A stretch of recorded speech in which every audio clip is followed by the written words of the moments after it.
Let's go! Is that like the go-to white guy hype statement right there? Let's go. Let's go is pretty Dude, white. Let's effing go. Let's go, bro. Let's do this, brother. It's what they shout at umpire when they want him to do something correctly, but they can't say the F word. They don't want to get kicked out. No, they say the F word out at Little League baseball games. Oh, Little League. Okay. Yeah. Good to know. They don't say let's go anymore. Come on, ump. LFG. Damn it, that's not a strike. I wish they would let the kids swear more. I'm down. I'm down for it. You want the kids to swear more? Well, it's a little disingenuous. Teacher F you. Not necessarily the Little League kids, but like high school baseball. They're like, hey, one swear word, you're out of here. It's like, oh, come on. It's like the day before you turn 18. Little Timmy's just giving him the ump at earful. Yeah. That was an effing ball. I want to see it because now I don't want the parents to get involved, but if you are playing in the game, yeah, I think you have the right to, if you see a bad call, give it to the ump a little bit. Raw emotion in high school sports. so worth that raw emotion. Nothing too. like it. I would love to see. Now I'm just envisioning like a 7-year-old having a managerial like breakdown, like kicking dirt on the home plate, Luke Allen style. Second plate throwing it, dumping double bubble onto the field. I'm not going to pretend that I wasn't a 10, 11-year-old kid that was swearing while he was playing sports. Dude, we grew up in the age of Eminem. As soon as I heard Marshall Mathers LP, I was like, oh, that's okay. That's a word. I'll admit something to you guys here. Trust tree here in the first segment of Dirt and Sprague, but You didn't say the F word till you lost your virginity at 28. no, I said the F word, I think, when I was like 7 for the first time, probably. Okay. No, but there was a time that I thought I got fouled by a referee. This was like 8th grade, so I was 13 or 14, and the referee didn't call it, so I grabbed the referee's arm and said, he hit me like that. It was right in front of you. Yeah. Oh, you assaulted a referee? I got kicked out of the game. Well, yeah, you physically assaulted a referee. I didn't physically assault him. He was in the literally as close to you and I are now to each other. You just said you grabbed his arm. Yeah, because that's- there's a red mark That's on my assault, arm. brother. That's assault, brother. Probably. What are we talking about Well, here? can a kid assault an adult, I guess? Is that the... Well, in a basketball game, you can, and you get ejected Yes, for you it. did. That's true. You're lucky you didn't catch a charge. But once again, this was like 13-year-old, I'm Damon Stoudemire, Jordan. It's like, no, you're not, dude. You're a chubby little white kid. Go sit down in the corner and grab a rebound. You're a chubby little white kid. Get out of the game. Pretty much. Go hit the showers, Get chubby out of little here, white kid. How we doing this morning? You guys feeling good?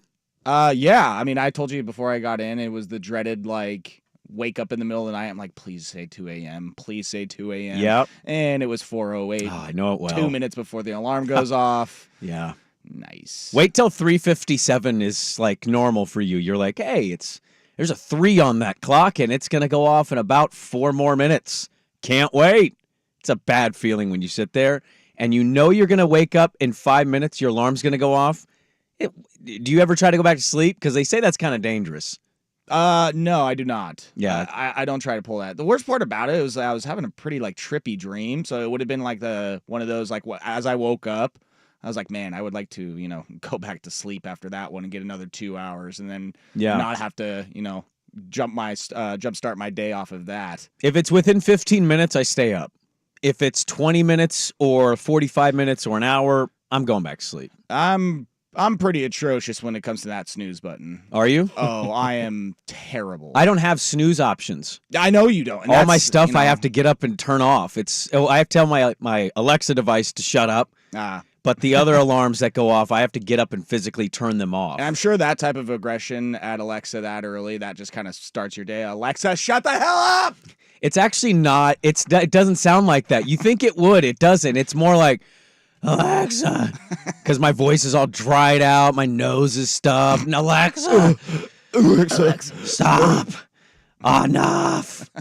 So it's, I put myself in a situation where I physically have to get out of the bed. Otherwise, I'd be screwed. I mean, I have cut it close, but yeah, I'd be screwed if I didn't have my alarms out of my bed. See, and in my position here at Old Odyssey is that, like, get in here 8:30-ish. Mm-hmm. That has slowly drifted into 9-ish. Yeah. Now seems to be drifting closer to 9:30. I'm noticing that about you and some other people. I'm like, work's starting at almost 10 a.m. That's okay. No judgments. There's some days that I just like, late start for the boy on Wednesday. So it's like I'm not going to get in before 9:30. But then there are some days where I'm like, all right, let's go. We're going to get up at 6 a.m. We're leaving the house by 6:30. We're going to get an early start. And that hasn't happened recently. It doesn't happen, does it? No, not quite. I'm like, all right, got a lot of stuff to do tomorrow, Joe. And we're hitting that snooze a third time. Let's change that alarm to 7:30. Yeah. 7:45. Yeah. I'm glad you're in a good mood today. I was a little concerned, to be honest with you, coming in. I think I know why. Well, was it because of our text conversation last night? A little bit. Yeah. Yeah. I seem a little miffed. Well, yeah. Yeah. Well, I realized yesterday that I was like, oh, crap. How did our conversation end on Friday? Did I tell him I was doing this? Yes. I was very confused by that. Because it kind of just left off with some jokes like, ha, ha, ha, yeah, all right. Yeah, maybe I rail some lines in the bathroom beforehand.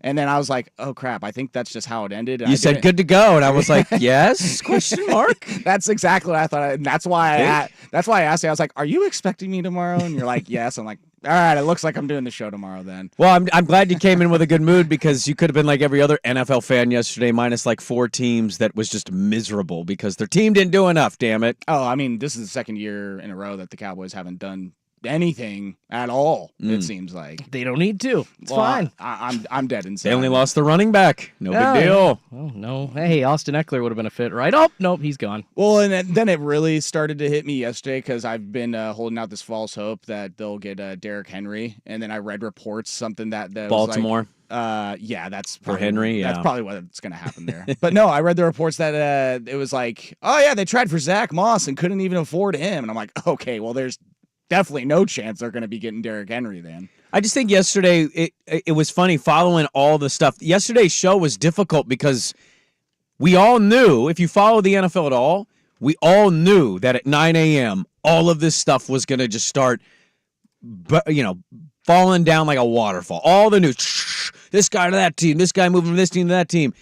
And so like it was just a lot of hypothetical stuff, and then 9 a.m. happens, and then bam, all these floodgates open. All these players start moving from team to team.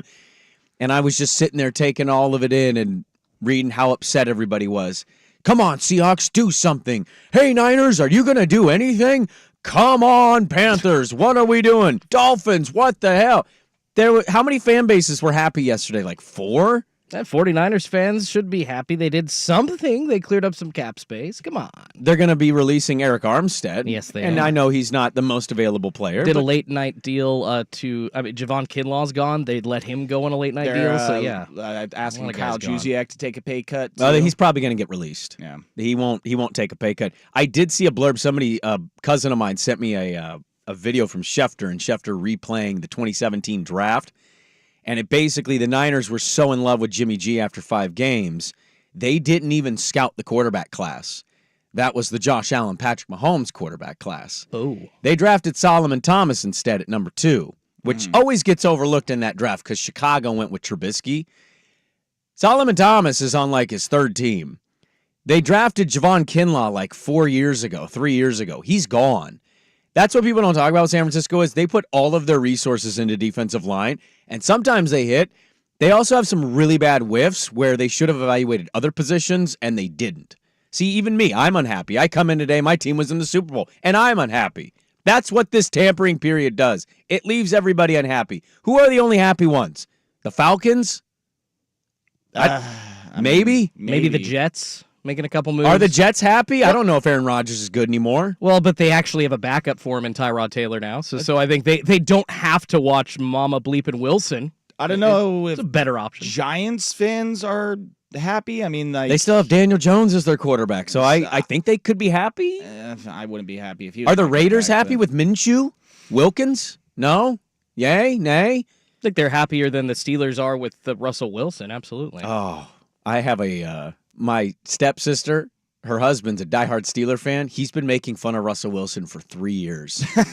Like, clowning him at family parties because there's a lot of Seahawks fans at my dad's. how the tables have turned. And I sent him a photo of Russ in a Steeler uniform, and I said, oh, man, did you think we were not going to talk about this? And he said he just wrote believe, but the B was the number 3.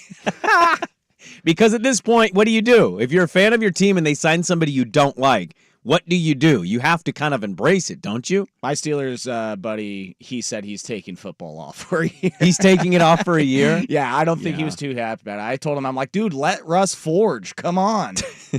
Got a lot of cap space. Let Russ smelt. Got a quarterback. Until the Steelers start like 6-2 somehow. And Russ is like, okay. And then your buddy like, dude, actually. I couldn't believe I was being like the emotional support from him. I was like, dude, the Steelers have a good deal. I'm like, wait, I hate the Steelers. What am I doing here?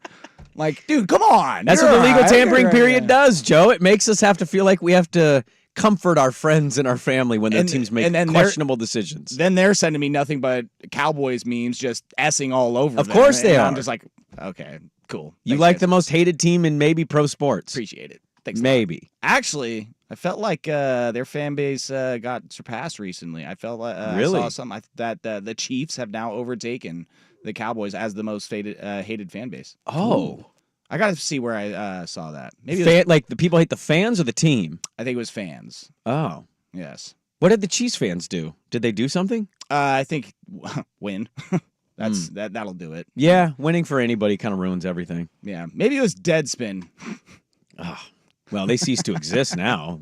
They're basically irrelevant. I didn't know that they still existed. I did know that they did exist. I haven't been to Deadspin in years. I'm being honest. I hear you. When I started doing this, we used to go to that website almost every day just to see like random, off the radar, interesting story. I haven't done that in like 8-9 years. I think once Gawker was taken down because of the Hulk Hogan sex tape lawsuit, because they were associated with Deadspin. That's right. Just different arms of that, whatever the hell their umbrella company is. But Deadspin kind of feel like at that point started to take a little slip down the highway and also getting a little too political with their sports. So people are just like, nah, you're trying to push a point of view. No, thank you. Well, I mean, plenty of websites offer politics with sports. It just matters what your politics are. Well, but it hadn't originally been that way. You could tell like new hires kind of came in and it's like, we're going to be sports social justice warriors. It's like, just give me a damn article. I want to read about the defensive line, please. Yeah, but you don't hear people complaining about Outkick.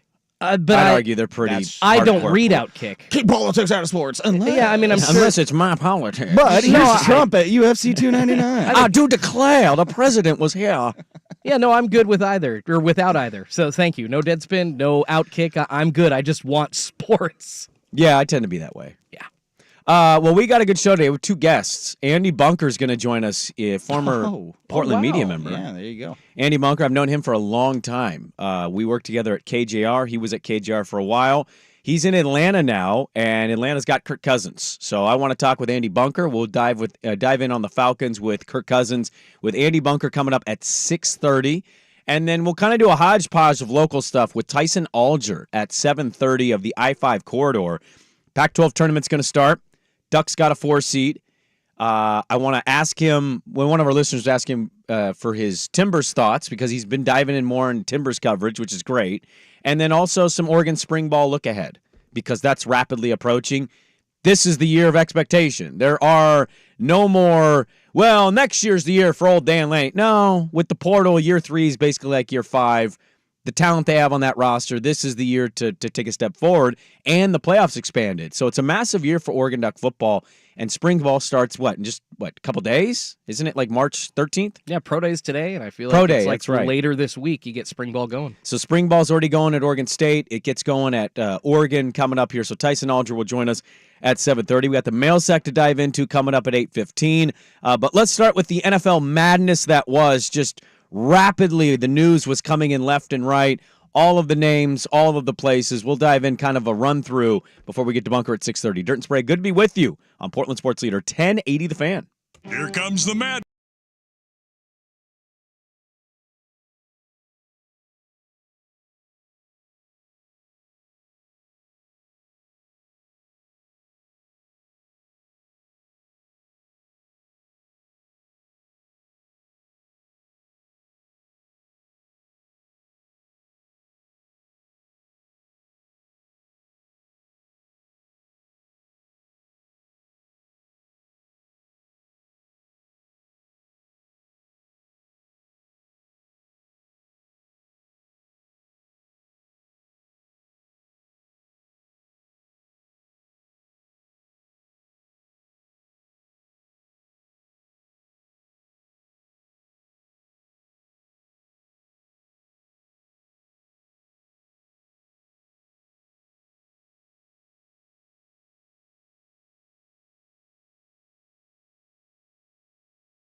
All right, welcome back in. Dirt and Sprague with you, 619 on Portland Sports Leader, 1080 The Fan.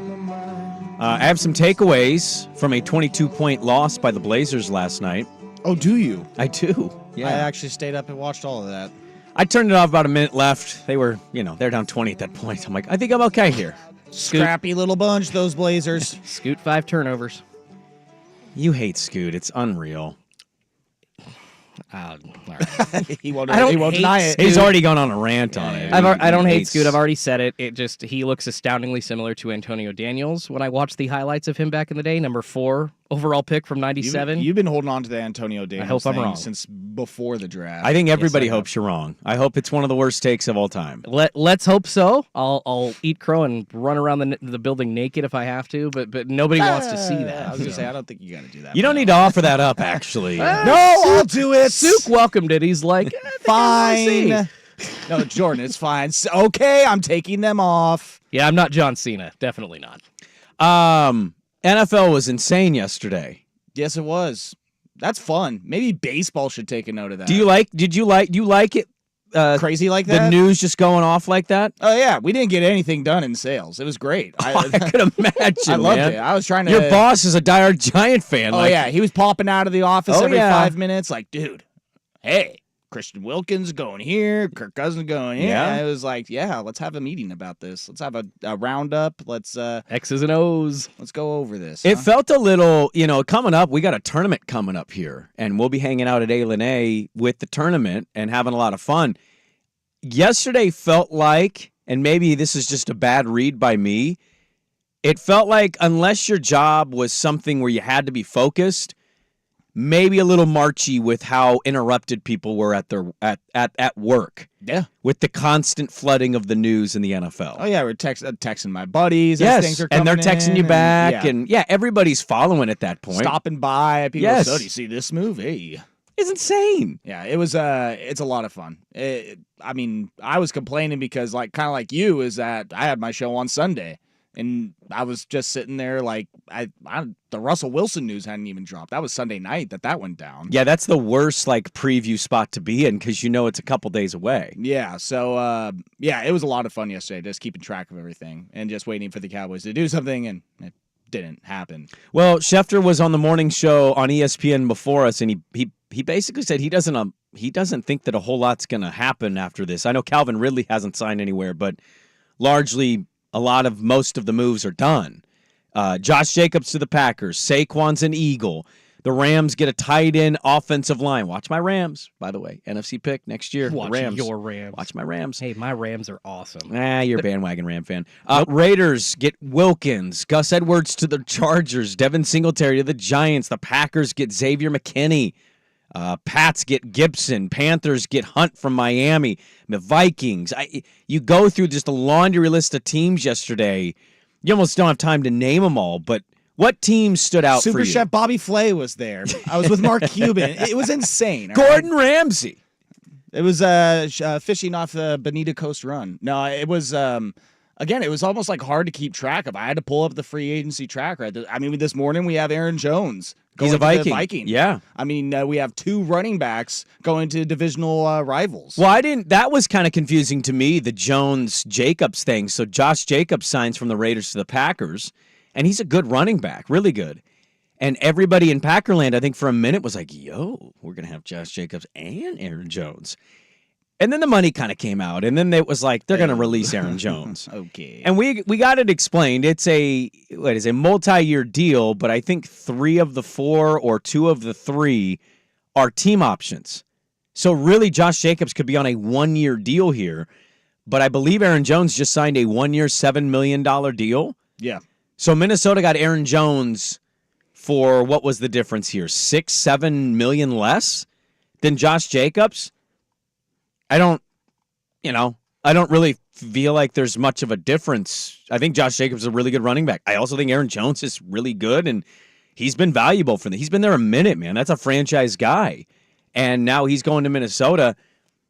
I liked what the Packers did, but that was one of the moves that I'm like, You get a little bit younger with Josh Jacobs, and Yeah, but it might be a 1-year deal. So, like, does age matter if you're talking about 1 year? I don't think it's going to be a 1-year deal with Josh Jacobs. I mean, he showed last year he's still really, really good. Yeah. And I would say better pass catcher out of the backfield, more dynamic than Aaron Jones. Aaron Jones looked really good to end the year. You think he's more dynamic than Aaron Jones? Really? Yeah, I Wow. think so. Yeah, as far as being able to not just run the ball, and I think that has way more, not way more. I mean, they're both fast, but has more speed, has better breakaway speed, and yeah, as far as just going out of the backfield as a pass catching option, I'd rather have Josh Jacobs than Aaron Jones. Aaron Jones finished the year great last year. He rolled all over the Cowboys in that playoff game.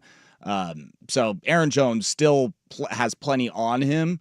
But again, you get younger, and I think you get one of the best running backs in the NFL with Josh Jacobs. Is Green Bay a team that won the day for you guys?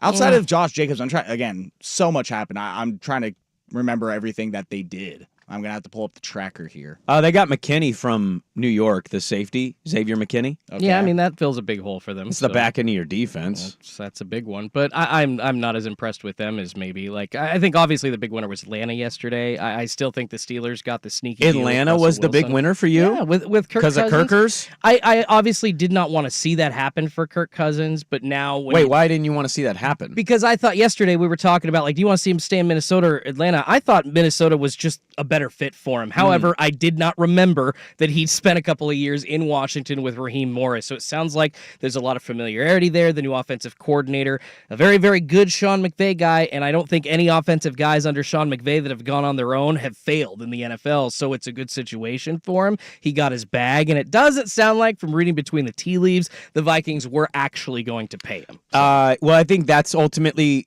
you're making valid points, Schulte, but I think ultimately it's the money. Yeah, I mean, he got overall. he got $100 million guaranteed. But money plus, like, say, hey, we've all worked together for a couple of years. You got a ton of money. You're in another place, and then you have the chance to go back and work with us again. Well, and you got what many people think is a really good receiver, what many people think could be an elite tight end if they actually throw him the freaking football. And they're so young. And Bijan Robinson. They're so young, and he's a mature guy. He's more of a family guy, like not the show, an actual family dude that loves to just go home and spend time with his kids. I think that's a good influence for a young locker room. The internet was saying that he was White Kyle from Road Trip going to Atlanta when he sleeps with the gal at the all black college. Did you guys watch the movie Road Trip? Dude, I haven't seen It's been a while, but yeah. 20 years. Do you remember what I'm talking about? No, because it's been 20 years. Oh man, yeah, you should go look up Kirk Cousins on Twitter just to see the photo of like Kirk Cousins when he gets to Atlanta.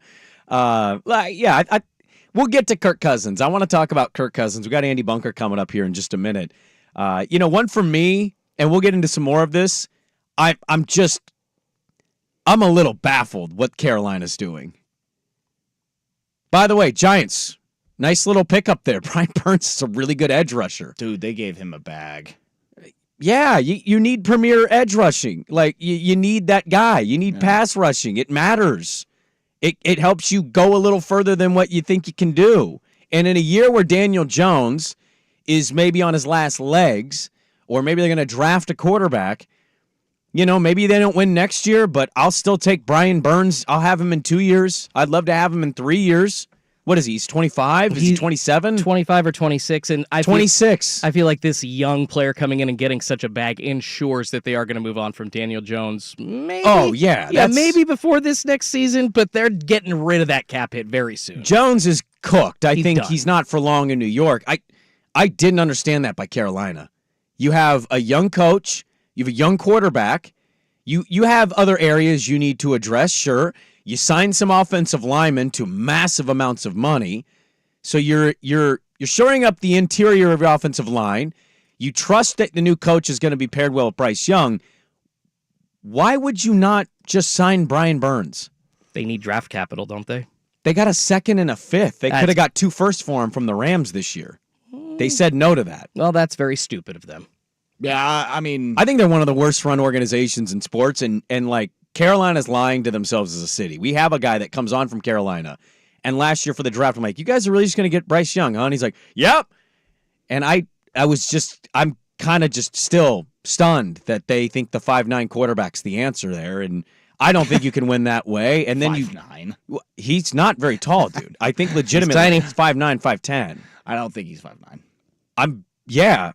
We're fighting over 2 inches, which I guess a lot of guys usually do, but he can't see over the line very often. I think that's the key point. Don't you think if the NBA players lie about their height, you don't think the NFL lies about those guys' height? We all played football in high school, right? He's listed as 5'10". No. That means he's listed 5'8" at 5'10". Right, He now- might be 5'8" and 7/8". Yeah. If I am make them 5'9" taller or and fatter. 5'10", I'm putting myself down to 6 foot on that football roster. baby. I mean, what are we doing? Me too. That is. I'm at least getting to 5'11". Well, that's what I'm saying. If you guys played high school football, you know that they did that on our high school rosters. They always gave us like 2 extra inches and 20 extra pounds. Senior year high school, Park Rose, my coach put on the pamphlet for senior night, Brandon Sprague, 6'4".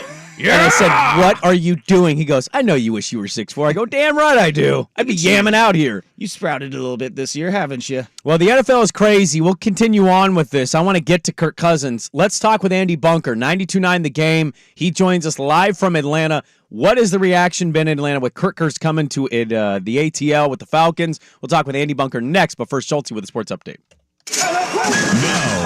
Now, from the Fan Sports Desk, a Sports Center update on 1080 The Fan. This update is brought to you by A&E Plumbing, Heating, and Air, serving Portland, Southwest Washington, and the Gorge. Online at aheatingandcooling.com. It's hard to stop a train. First on the Fan, lots of news in the NFL after the official start of free agency, even after the Atlanta Falcons signing Kirk Cousins. The New York Jets bringing quarterback Tyrod Taylor to back up Aaron Rodgers, as well as signing Ravens guard John Simpson. They also agreed to a 1-year deal with former 49ers defensive tackle Javon Kinlaw overnight. Staying in the same division, the Patriots signing quarterback Jacoby Brissett to a 1-year, $8 million contract. The Vegas Raiders bringing in quarterback Gardner Minshew for 2 years, $25 million. The Minnesota Vikings signing Aaron Jones to a 1-year, $7 million deal, as well as bringing in Sam Darnold in for quarterback on a 1-year deal. The Cincinnati Bengals making a switch at the running back position, releasing Joe Mixon and signing former Colt Zach Moss for 2 years and $8 million. Also, Austin Eckler finding a new home. The Commanders signing him for 2 years. In the association, the Blazers took a beating at the hand of the league best Boston Celtics, 121-99 the final. Jaylen Brown, and Jason Tatum combining for 53 points. More sports scores and stories in 30 minutes. I'm Schulte at the 1080 The Fan Sports Desk. Listen live or on demand on the Odyssey app, the Fan's desktop player, or tell your smart speaker to play 1080 The Fan. It's The Fan on FM. Go to 99.5 FM HD2 and enjoy high def 1080 The Fan. If you're considering new construction and want it done right and fast by a team that's focused on innovation, collaboration, and creativity, you want Mods PDX. At Mods PDX, we craft beautiful, sustainable, energy-efficient buildings of the highest quality. Our modular approach means your project can be completed faster than traditional construction, and our team of uniquely qualified architectural and trade professionals have the expertise and experience to make your vision a reality. Visit us today at modspdx.com. Hey, it's Suk. And guys, for those of you with a full head of hair, congratulations. Studies show that one of the most attractive physical features is a full head of hair. It sucks to be me. Because you know what the least attractive? Well, hair loss. And some say that no amount of cars or houses or success can make up for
they signed quarterback Kirk Cousins to a $180 million deal, $45 million per season, including $100 guaranteed. So Cousins goes from Minnesota to Atlanta.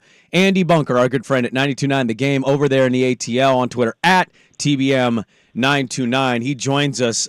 Bunker, good to have you on with us this morning, man. What was your first thought with Kirkers finally landing in Atlanta? I guess my first thought was, damn, why couldn't they have done this 45 minutes ago when I was still on the air?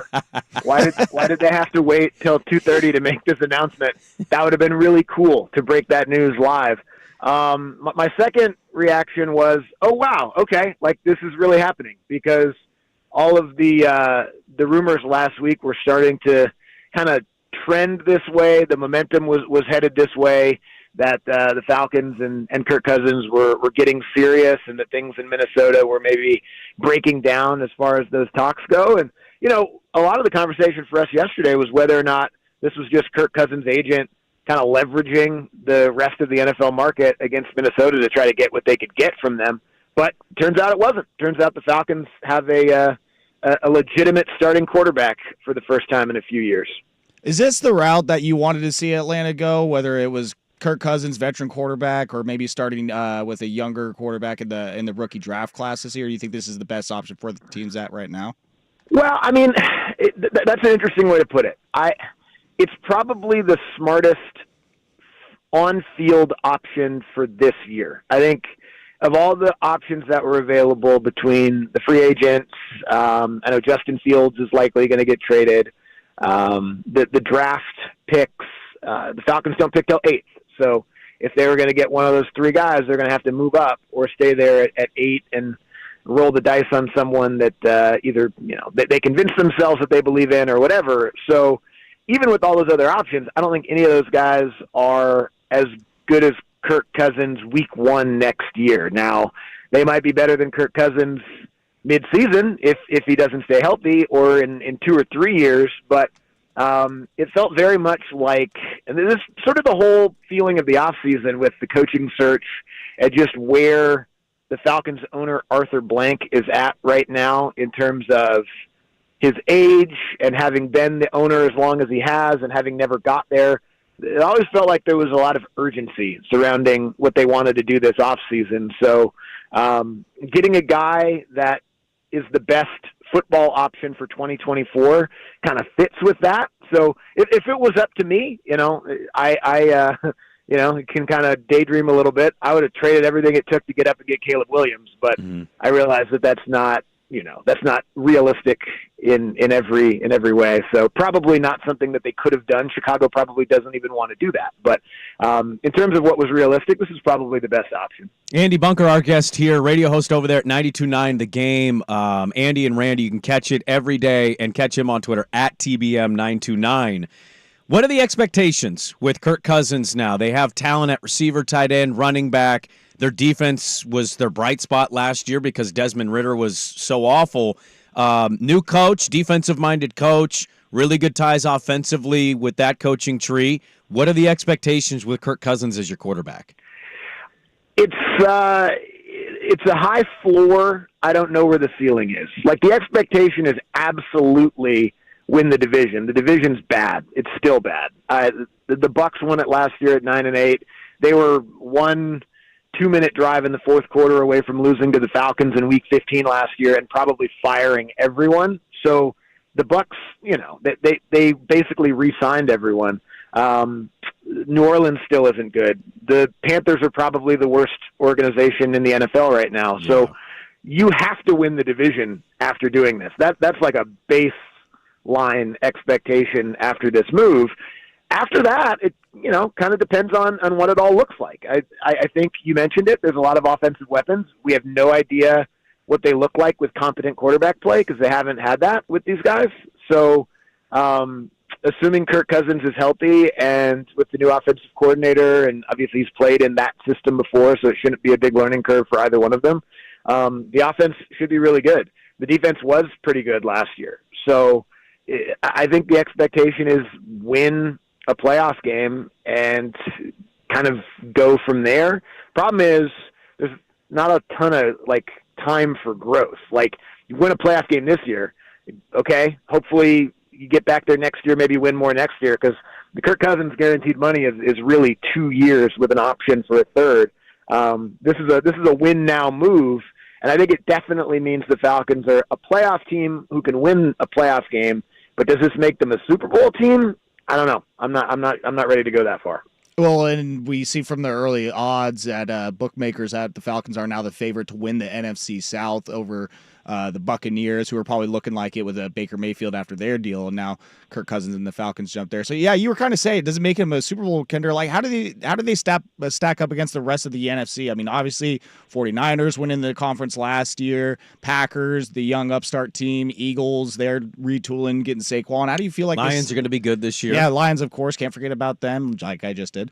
How do you feel like they stack up against the rest of the conference? Yeah, those are the teams that now you're kind of measuring yourself against. And I don't know how anyone can say you expect to be better than the 49ers right now, just given what Shanahan is able to do there every single year. I guess, maybe the hangover of the way that game ended and the decision and all that kind of stuff, I'm not sure. I don't buy it. I think as long as Shanahan is the head coach there, they're probably going to be good. The Lions are still good, like you said. The Packers, we'll see. That's all so hard to say without having seen what this looks like. I think on paper they're in that conversation, but I can't pick them over any of those teams right now, having seen those teams go out there and actually do it. But there's still moves to be made. There's still a draft. Falcons still have to get an edge rusher. They haven't had a bona fide edge rusher since ever. So it's been decades since they've really had one of those guys. So they got the quarterback. I mean, the two hardest things to get in the NFL are a legitimate starting quarterback and a legitimate guy who can sack the quarterback. That's all they have to do this offseason is the two hardest things in the NFL.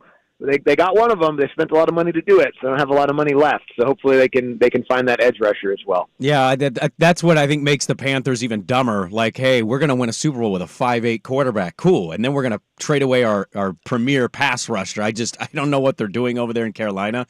Was there a move for you outside of Atlanta that caught your eye, or a team that maybe, I don't know, win the day is kind of stupid, but a team that stuck out to you of, yeah, I kind of like the moves they made? Yeah, I mean, I like the acquisition of Brian Burns for the Giants. Like you said, the Panthers are, I don't know what they're doing. They had two firsts and a second on the table for him last year, and they said no, only to trade him for a second and a fifth yesterday. So they're a bad franchise run by a joke of a human. So that's kind of what you get. It's kind of what you get when that's your deal. No, I hope Bryce Young does well. I like that guy. Like, he was super fun to watch in college, and had a chance to interview him a couple of times at SEC Media Days. Like, super, super good guy, but bad situation for him. I'm happy Saquon Barkley got like a little bit more than what the market showed last year. So, I mean, he still didn't get maybe what a guy of his caliber would have gotten a generation ago, because the running back market in general just isn't what it once was. But for him to get a pretty good deal and, go to Philadelphia and kind of see what that can look like there, I think that's cool. And then, I don't know, the Seahawks kind of just being like, all right, new regime, tear down, we'll start this thing over. Mm-hmm. We're not doing any nostalgia contracts around here, which is probably the right thing to do, but just further proof that era in Seattle is over. You mentioned Saquon. I'll get you out of here, Bunker. Any athlete you're looking to try to tear down and tell them you hate them if they go to a certain team, are you going to pull a Tiki? Yeah, no, that's a lot of what we do. Yeah. I mean, a lot of our show is just based on, picking an athlete and then attacking them personally. Yeah. You know what I mean? Like, anybody can break down X's and O's, but if you can call someone out for their beliefs or their appearance, like, that's the best way to go. Yeah. I think we're really gonna attack people's physical appearance today. Yes. On the show. I love that. Hey, you've been in the business a long time. You know how it works. I'm glad that you're gonna get on that today. Yeah, you know what I mean? Enough of this, okay, how does he fit into the offensive system? How does this benefit the players around him? No, man, like, how's his hairline? Exactly. What's he look like in a suit? That's what I care about. Yeah, no, that's the ratings grab right there, and I love to hear that. Andy Bunker, 92.9 The Game. Andy and Randy over there in Atlanta. Kirk Cousins to Atlanta on a 4-year deal. Bunker, thanks for the time. It's good to catch up with you this morning, and continued success over there in the ATL. I thought we would do Hawks versus Blazers is tomorrow night. I thought we'd break that one down. You don't want to spend some time on that game? Well, speaking of hairlines and hatred, we could talk about that over there. Never mind. I passed. All right, there we go. Good stuff from Andy Bunker, 92.9 The Game in Atlanta. Kirk Cousins is an interesting one. Joe, I want to bring this back because he hinted at something.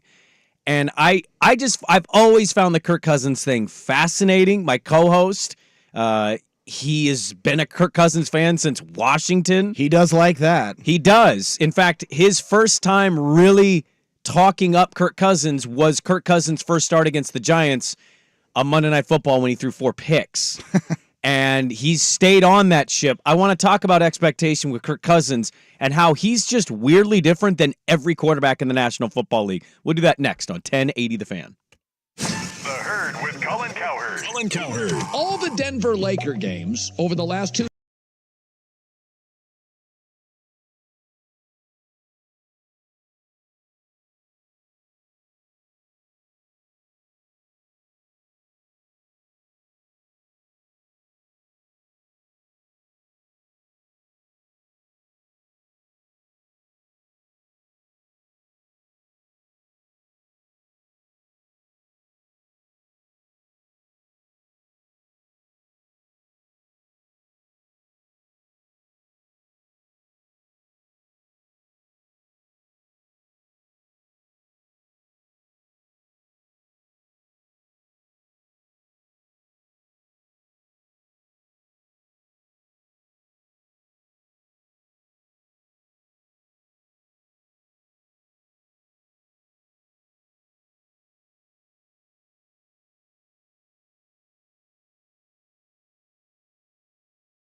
young Joseph, but you and I would say we talk a decent amount off of the air in the office or on text. And one thing we have, embraced on debate, more so because you're emotionally tied to it, is Dak Prescott and the Cowboys, right? You're a diehard Cowboy fan. And you will cape up for Dak. You will defend Dak when some of the stuff gets loud. And one thing that I find interesting is no matter how I feel or anybody else feels about Dak and how you will always respond for Dak, the expectations for Dak are pretty cut and dry. Hey, you're a Cowboy. Win a Super Bowl. That's, they haven't won one. Get to a damn conference championship. Yes, it's do that. I don't know if I'm reading the wrong tea leaves here, but it doesn't feel like somehow that the guy in the NFL of active players that's made so far the 5th most money of all the dudes at that position has that same expectation. And I've always found it kind of odd. So Kirk Cousins is good enough to milk every team that he goes to for a massive contract. He gets $100 million guaranteed, $180 over 4. If he stays healthy, quarterbacks largely see all that money, and so he'll make it. Right now, of active players that have made the money so far, he is 5th most. Stafford, Russ Wilson, Aaron Rodgers, and blanking on the 4th one. He is the 5th, okay, of making the most money. And I just feel like every time he goes either to a new team or a new season, it's kind of what Bunker said. Expectation? Win a playoff game? What other quarterbacks get to live in this world where they're one of the highest paid and they make the most money and they don't have that expectation? It's kind of wild when you say it out loud. Brock Purdy was Mr. Irrelevant, making so little money that he had to have a roommate in San Francisco. What's the expectation? Dak Prescott, Dallas Cowboy quarterback. What's the expectation? Lamar Jackson, Josh Allen.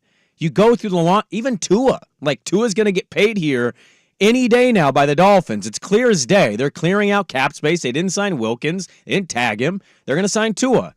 Herbert has barely been in the league, and it's like, can he win?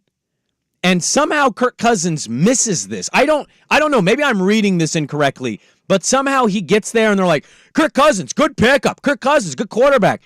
And there's not the same narrative about him or questioning aloud.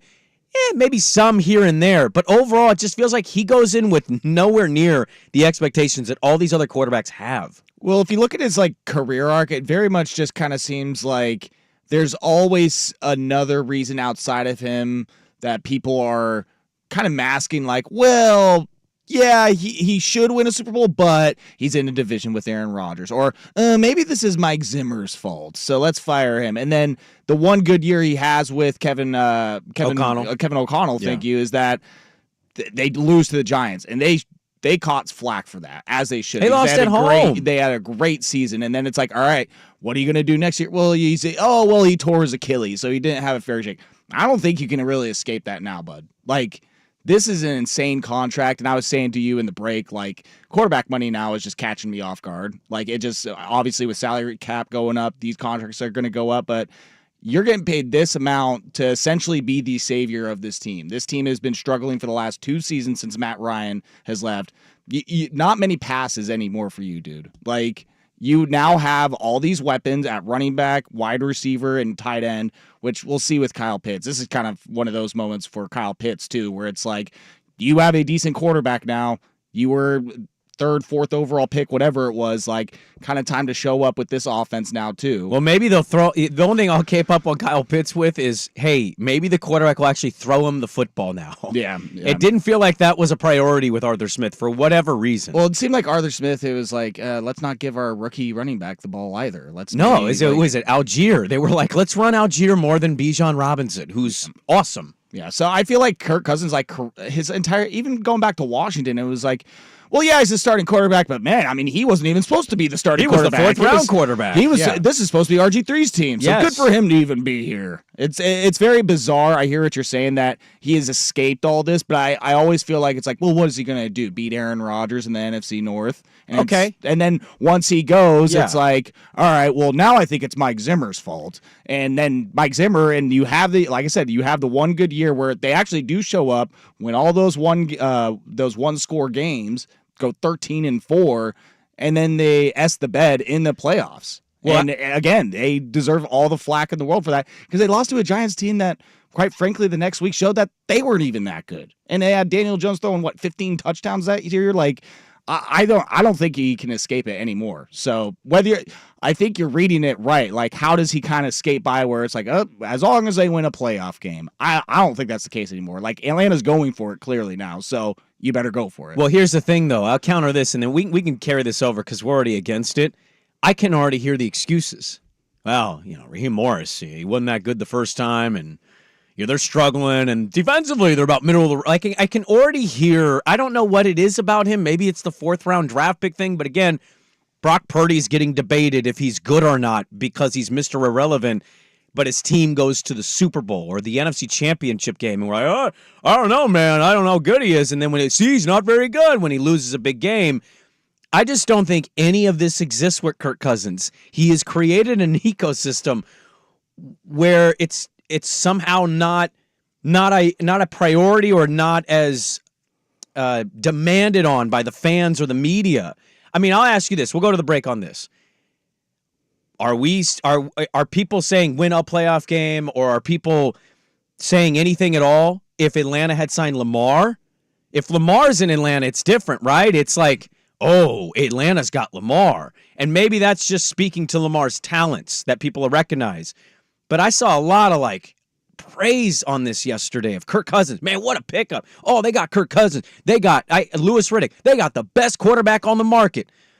Okay, is the expectation going to be what some of the other best quarterbacks would be in the NFL? Or does he somehow just get this lane where he gets to drive down and he's good, he's not great, and he's won one playoff game? Well, that's why I asked Andy Bunker, how do you think they stack up with these other teams? Because they're the favorite to win the division now. They are the favorite. They should have won the division last year, and they had no quarterback play. Let's carry this over in hour number 2. How do you feel about Kirk Cousins? What's the expectation? Some of the other NFL stuff that happened yesterday as well. Hour 2, Dirt and Sprague and Tyson Alger at 7:30 on 1080 The Fan.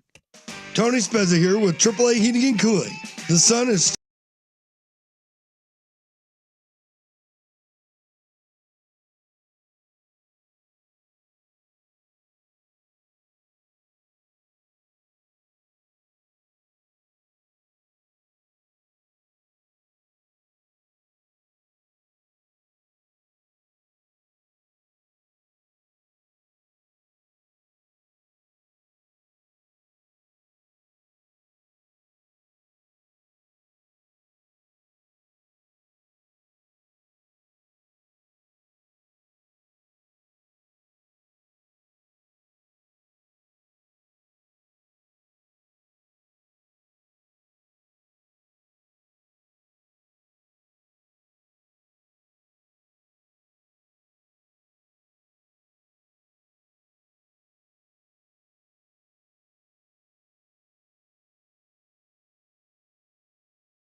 And the Odyssey app, 99.5 HD2, youtube.com/1080 The Fan. Good morning to everybody out there in the Portland metro area. If you miss any of the hours of the show, you can always catch it at 1080thefan.com. You can reach the show at the Vancouver Ford text line, 503-864-6326. They treat you right before, during, and after the sale. Visit them for more information at vancouverford.com. Hey, isn't it fun talking about going golfing? It is fun talking What about a going concept, golfing. right? I didn't golf last year. Like at all? Yeah, Like not one round? No, I did. I was going to say, dear God, man, what is wrong with you? But I think, so I looked at my gin, and last year my last round was in July, and I kind of blamed my kids for it, of like, yeah, my kids were out of it's school. always an easy go-to. Well, my wife works from home, so having the kids at home all day is probably annoying for her. Reality is, I think I got burned out. A little golf burnout? Oh, dude, Is that a thing? Yeah, I had the itch, and like I cared about every round, every score, every bogey, every double bogey, every triple bogey. You're lying there at night, just sitting in bed, just like legitimately put me in bad that moods. 3-putt on hole 6. Yes, yes, I dealt with that, and last year was nice to kind of unplug that. I'm hoping to play more this year, but I'm not keeping score anymore. Yeah, I still wake up in the middle of the night and hot flashes from that hole 15 at Forest Hills I recently had. It dear happens God. to everybody. I carded an 11. Huh. It's funny, my wife gets mad when I don't remember something she tells me, and she's like, I bet I could ask you anything about a golf round and you would remember like that. I go, Yeah. I could probably tell you not only me, but what the buddies I was golfing with were doing on that hole. Oh, he blew up on that one. It was Hit an bad. 8-iron, hit it right in the water. I told him not to. Should have gone P-wedge. 8 was too strong. Yeah, good old golf and poker. You always remember those success and failure stories. yeah. Like to a T, every detail. Absolutely you do. Tyson Aldridge's going to join us at 7:30. We were talking about Kirkers, and I'll bring up the text line here in a minute, but Kirkers and expectation, it just, I don't know. I watched a lot of NFL stuff yesterday following all the news and the moves, and he gets picked up by the Falcons, and I get it. It seems like a good move. I don't know what Kirk Cousins is going to be post-Achilles, by the way. I was going to say, it seems like we're kind of just like forgetting that part too. Well, I think people are starting to put the Achilles. It's slowly drifting into the ACL category where it's devastating when it happens. It leaves you out, but I think people are starting to think you just come back from it. Science is advanced. We got Yeah. better options for it now. It has. KD's been really effing good, and he popped his Achilles in his early 30s at Golden State. So I think the idea of it is just a little different. But, you know, they were in the running for Lamar. They were one of the teams. I think it was them, the Panthers. There might have been another team in there that, like, publicly was like, we're not going to trade. Okay. And look, you can say, what has Lamar done? All right, I guess. I mean, I can see Lamar and Kirkers, and I can have a takeaway there. But if Lamar would have gone to Atlanta, the expectations would have been through the roof. And maybe they are. Maybe I'm having a bad read here because football fans in the South, they love it more than anything else. They don't care about the Hawks at all right now. Brave season's not underway. It's Georgia football and it's Falcon football. Maybe they will call into Andy Bunker's show today, Joe, and say, we got to get to the NFC title game. Look at our weapons. Look at our defense. Our coach knows defense. Our coach on offense is from the Ram tree. Kirkers is experienced. Here we go. Maybe that's what they think. But watching all the coverage yesterday, it doesn't feel like that's the same expectation as if any other big quarterback would have gone there. And Kirkers has been in the league long enough for me to say $45 million a year. What are you going to get with Kirk Cousins for $45? To me, you better get more than a playoff win. Yeah, that's what I'm saying. Like, you are paying him as one of the best quarterbacks in the league.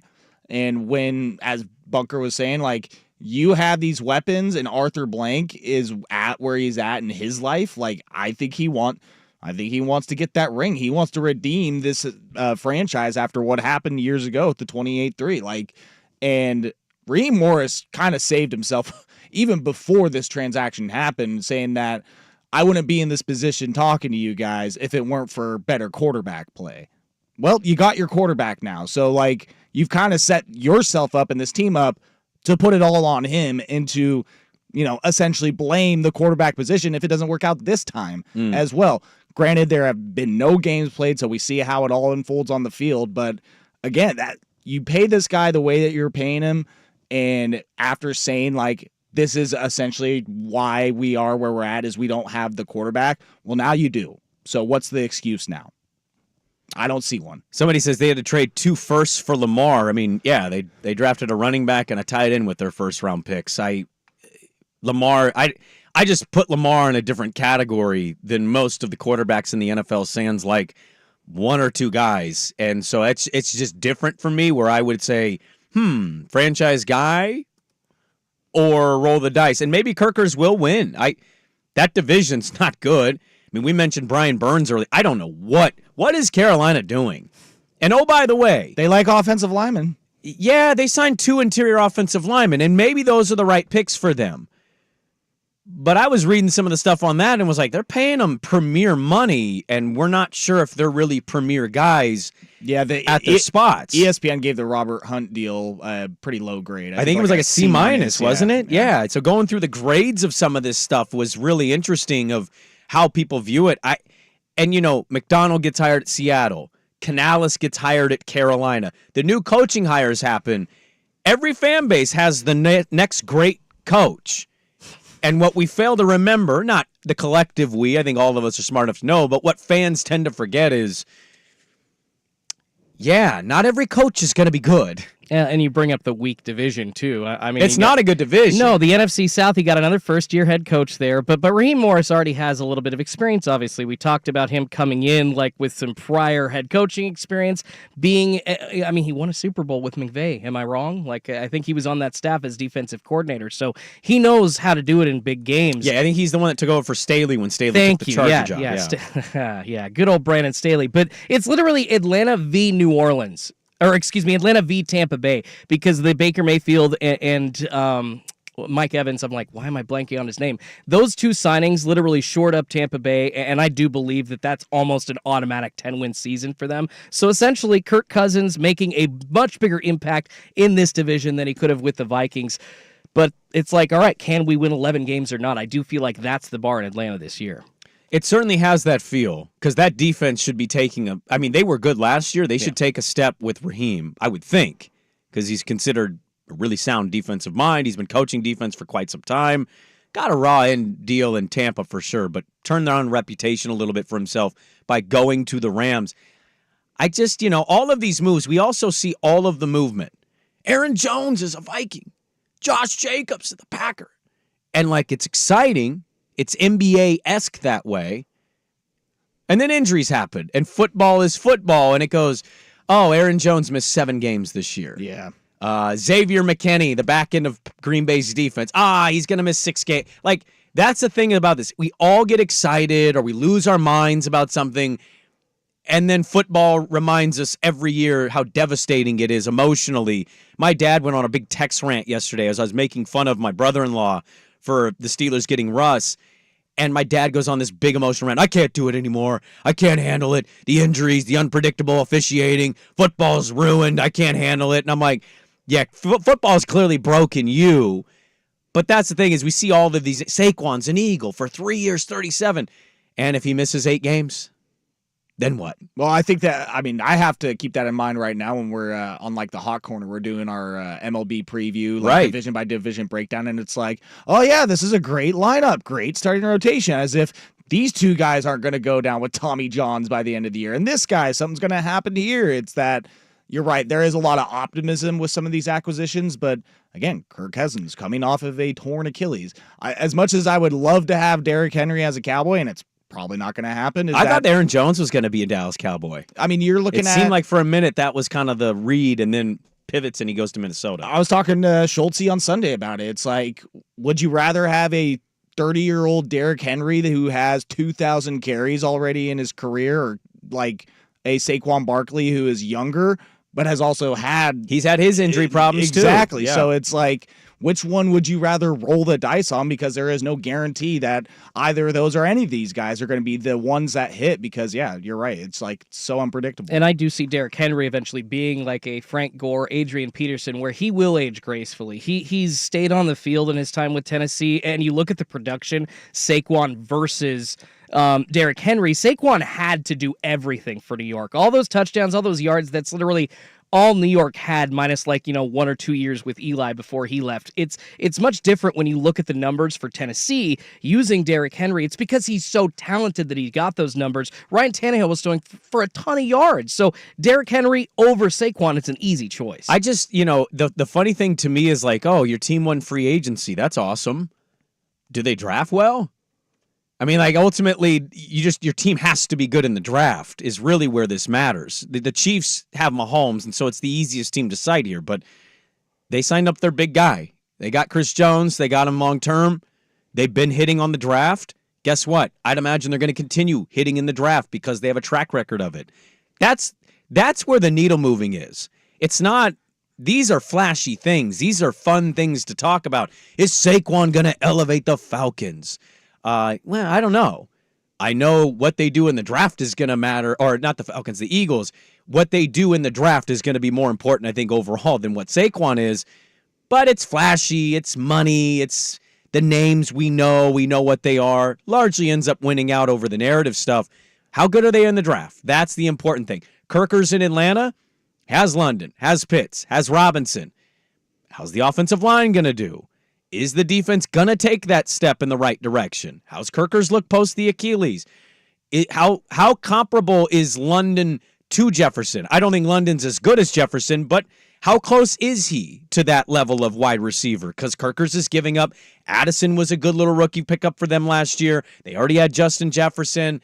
Okay. Is he going to make those targets as good in Atlanta? Can Kyle Pitts have a huge monster breakout year? Just so many questions that we just don't know answers to, but it's flashy, it's fun, it's debate stuff, and so here we are where it's like largely, what did they do in the draft? How did they do in the draft? Are they good at developing that talent? And even if your team didn't win the day yesterday, it's not something you need to be all that upset about because how many teams win that period or sign the big couple names and then win it all, flame out or win it all? It doesn't happen that often. Yeah. Yeah, it's it'll be interesting to see with all these teams. Again, like the thing is when these guys get paid is it does put a magnifying glass on these players, but on these teams. It's like, well, you made that move. Now, granted, contract-wise, it's like is a team going to get flamed for, like Vikings for signing Aaron Jones for the 1 year if it doesn't wear out? Probably not. But if it's like for some reason if Brian Burns forgets how to play good football, like Giants, you're in trouble, right? Vikings, if Kirk Cousins and they start off slow, like, and granted, quarterback position is completely different, but sure. I mean, it does put magnifying glasses on these teams that it's like, well, you put up all this money if the interior line for the Panthers looks like it hasn't improved at all. Like, great job, Carolina. Good job giving all your money to two guys that didn't make a difference. Yeah, text says the Panthers need draft capital. What do you mean? What are they doing? You could have got 2 firsts and a second for Brian Burns in the season. That's what we mean by what are you doing? And essentially, all of the assets that they have given up, they've gotten nothing back for them. Well, your franchise quarterback's tiny, and exactly. Your coach is unproven. I know, he's like 5'6". He's 5'5". No, and I'm talking, he's getting smaller as the show goes on. I'm talking outside of Bryce Young, even with this. Why would you not want a good edge rusher? A second and a fifth when you had 2 firsts and a second is a very interesting pivot. Because they are limited. They are literally that limited. They need draft capital so bad that they are willing. Why didn't you trade him in the regular season? Because they're stupid. Because this is a hedge fund manager running a team. Well, also, like, how much evidence do you need to know that their owner's a moron? I don't. I think the Frank Reich firing was. I would actually question the text more than I would questioning what we're talking about. Look at Tepper. What evidence do you have that this guy's not a meddling, awful owner? Listen, the drink just spilled out of his hand. Yeah, it just happened to just right at the fan that was talking the most trash. He has a twitch. Somehow I have a takeaway. I have a couple takeaways I want to get to from the Blazers-Celtics massacre yesterday. Talk about that coming up next. Dirt and Sprague on the Fan.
I'll do the sack. I'll sack it up with you guys. I mean, I gotta bounce. Go back and listen on the podcast in the first hour, first segment. You get it anywhere you get your podcasts and 1080thefan.com. But Joe said that he likes to come in about 8-ish, then 8:30-ish. That moves to 9-ish. Joe seems like a big ish guy. Yes. You know what? I like ish more than just saying I'll be there at a certain time and then you're not. Just expect me. It is better to say ish. Yeah, I'll be, Ish, yeah. I'm leaving in 10 minutes-ish, I try to throw that which is caveat really on. 20, right? Listen, I'll sack it up with you guys. I Okay. will sack it up and All right. sack it hard. Unless it's work, I'm usually late. I'll be late. Well, any and all questions are welcome. YouTube, Vancouver Ford text line, 503-864-6326.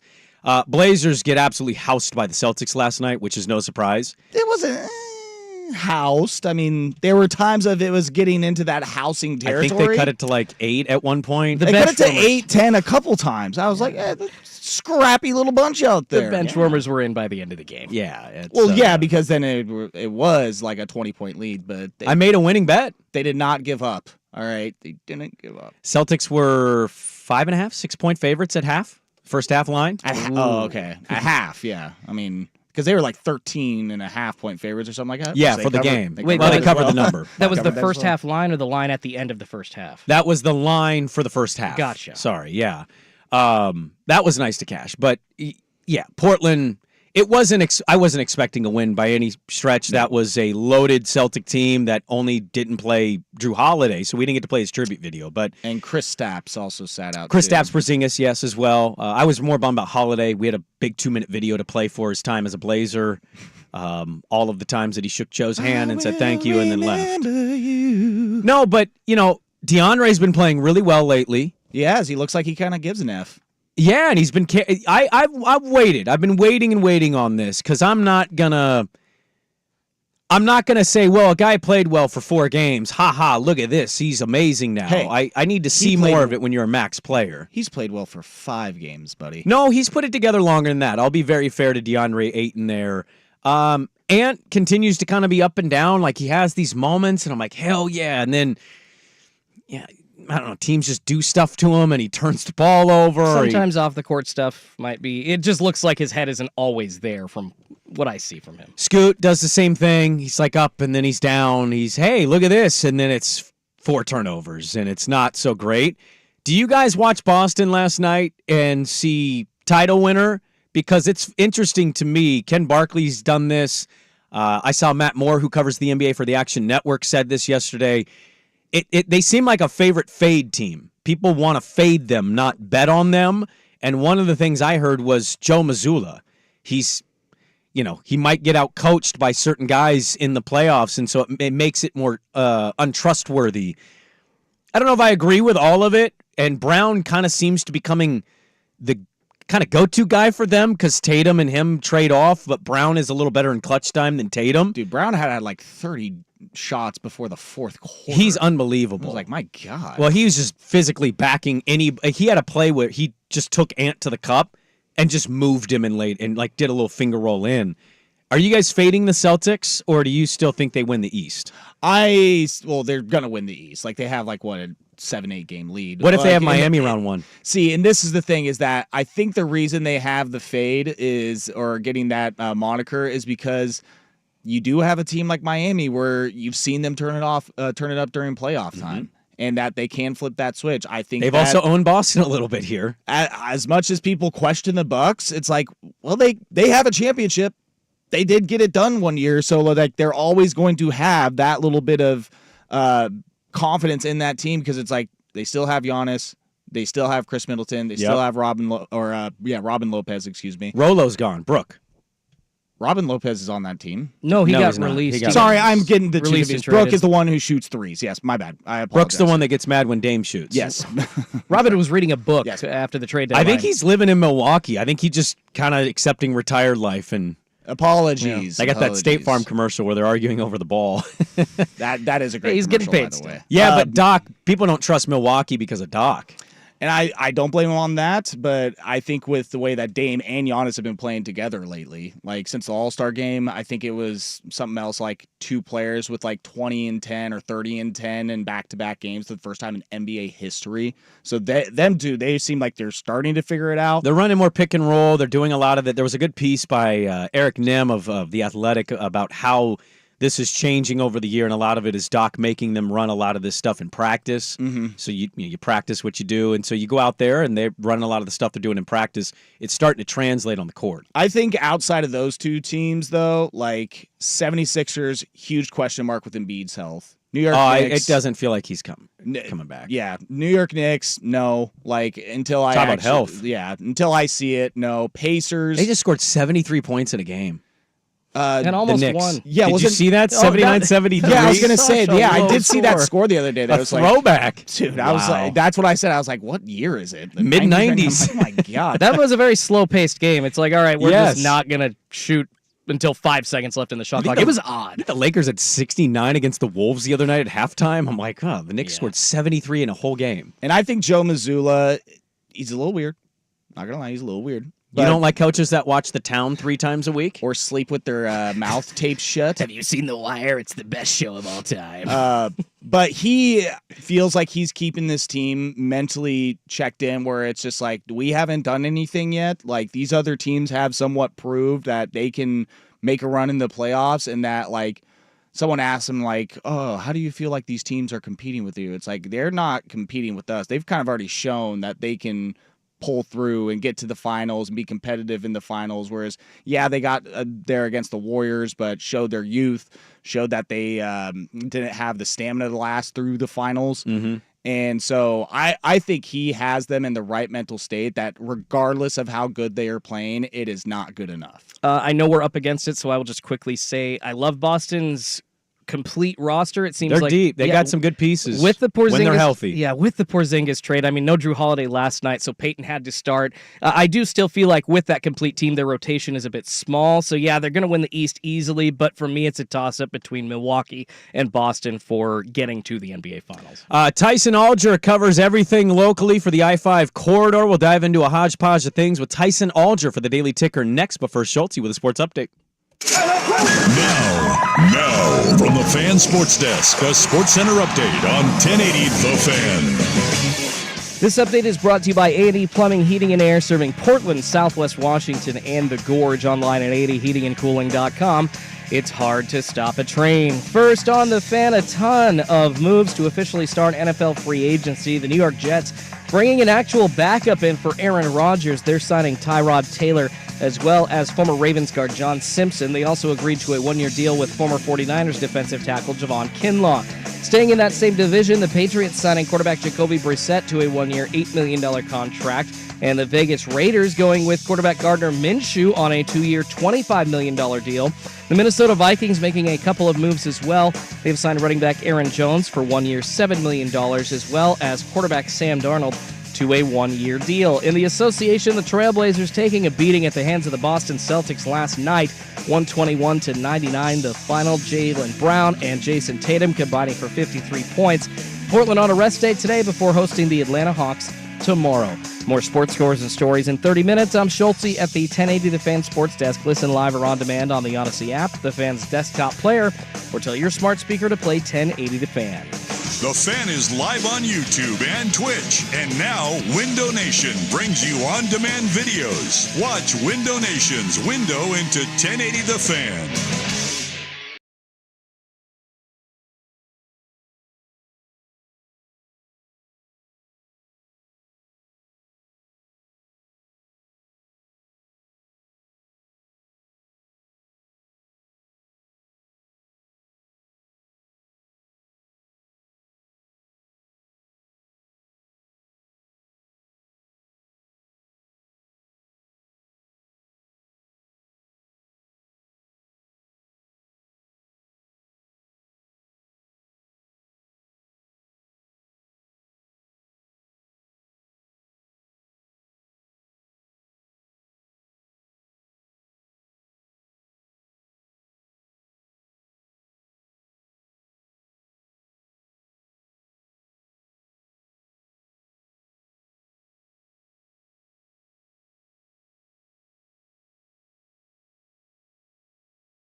Pause of local things with our good buddy Tyson Alger of the I-5 corridor. Give him a follow on Twitter at Tyson Alger. He's doing great local coverage for a lot of the sports teams and things that are happening in the beautiful area of ours. Tyson joins us now for the Daily Ticker. Tyson, good morning. Thanks for hopping on with us.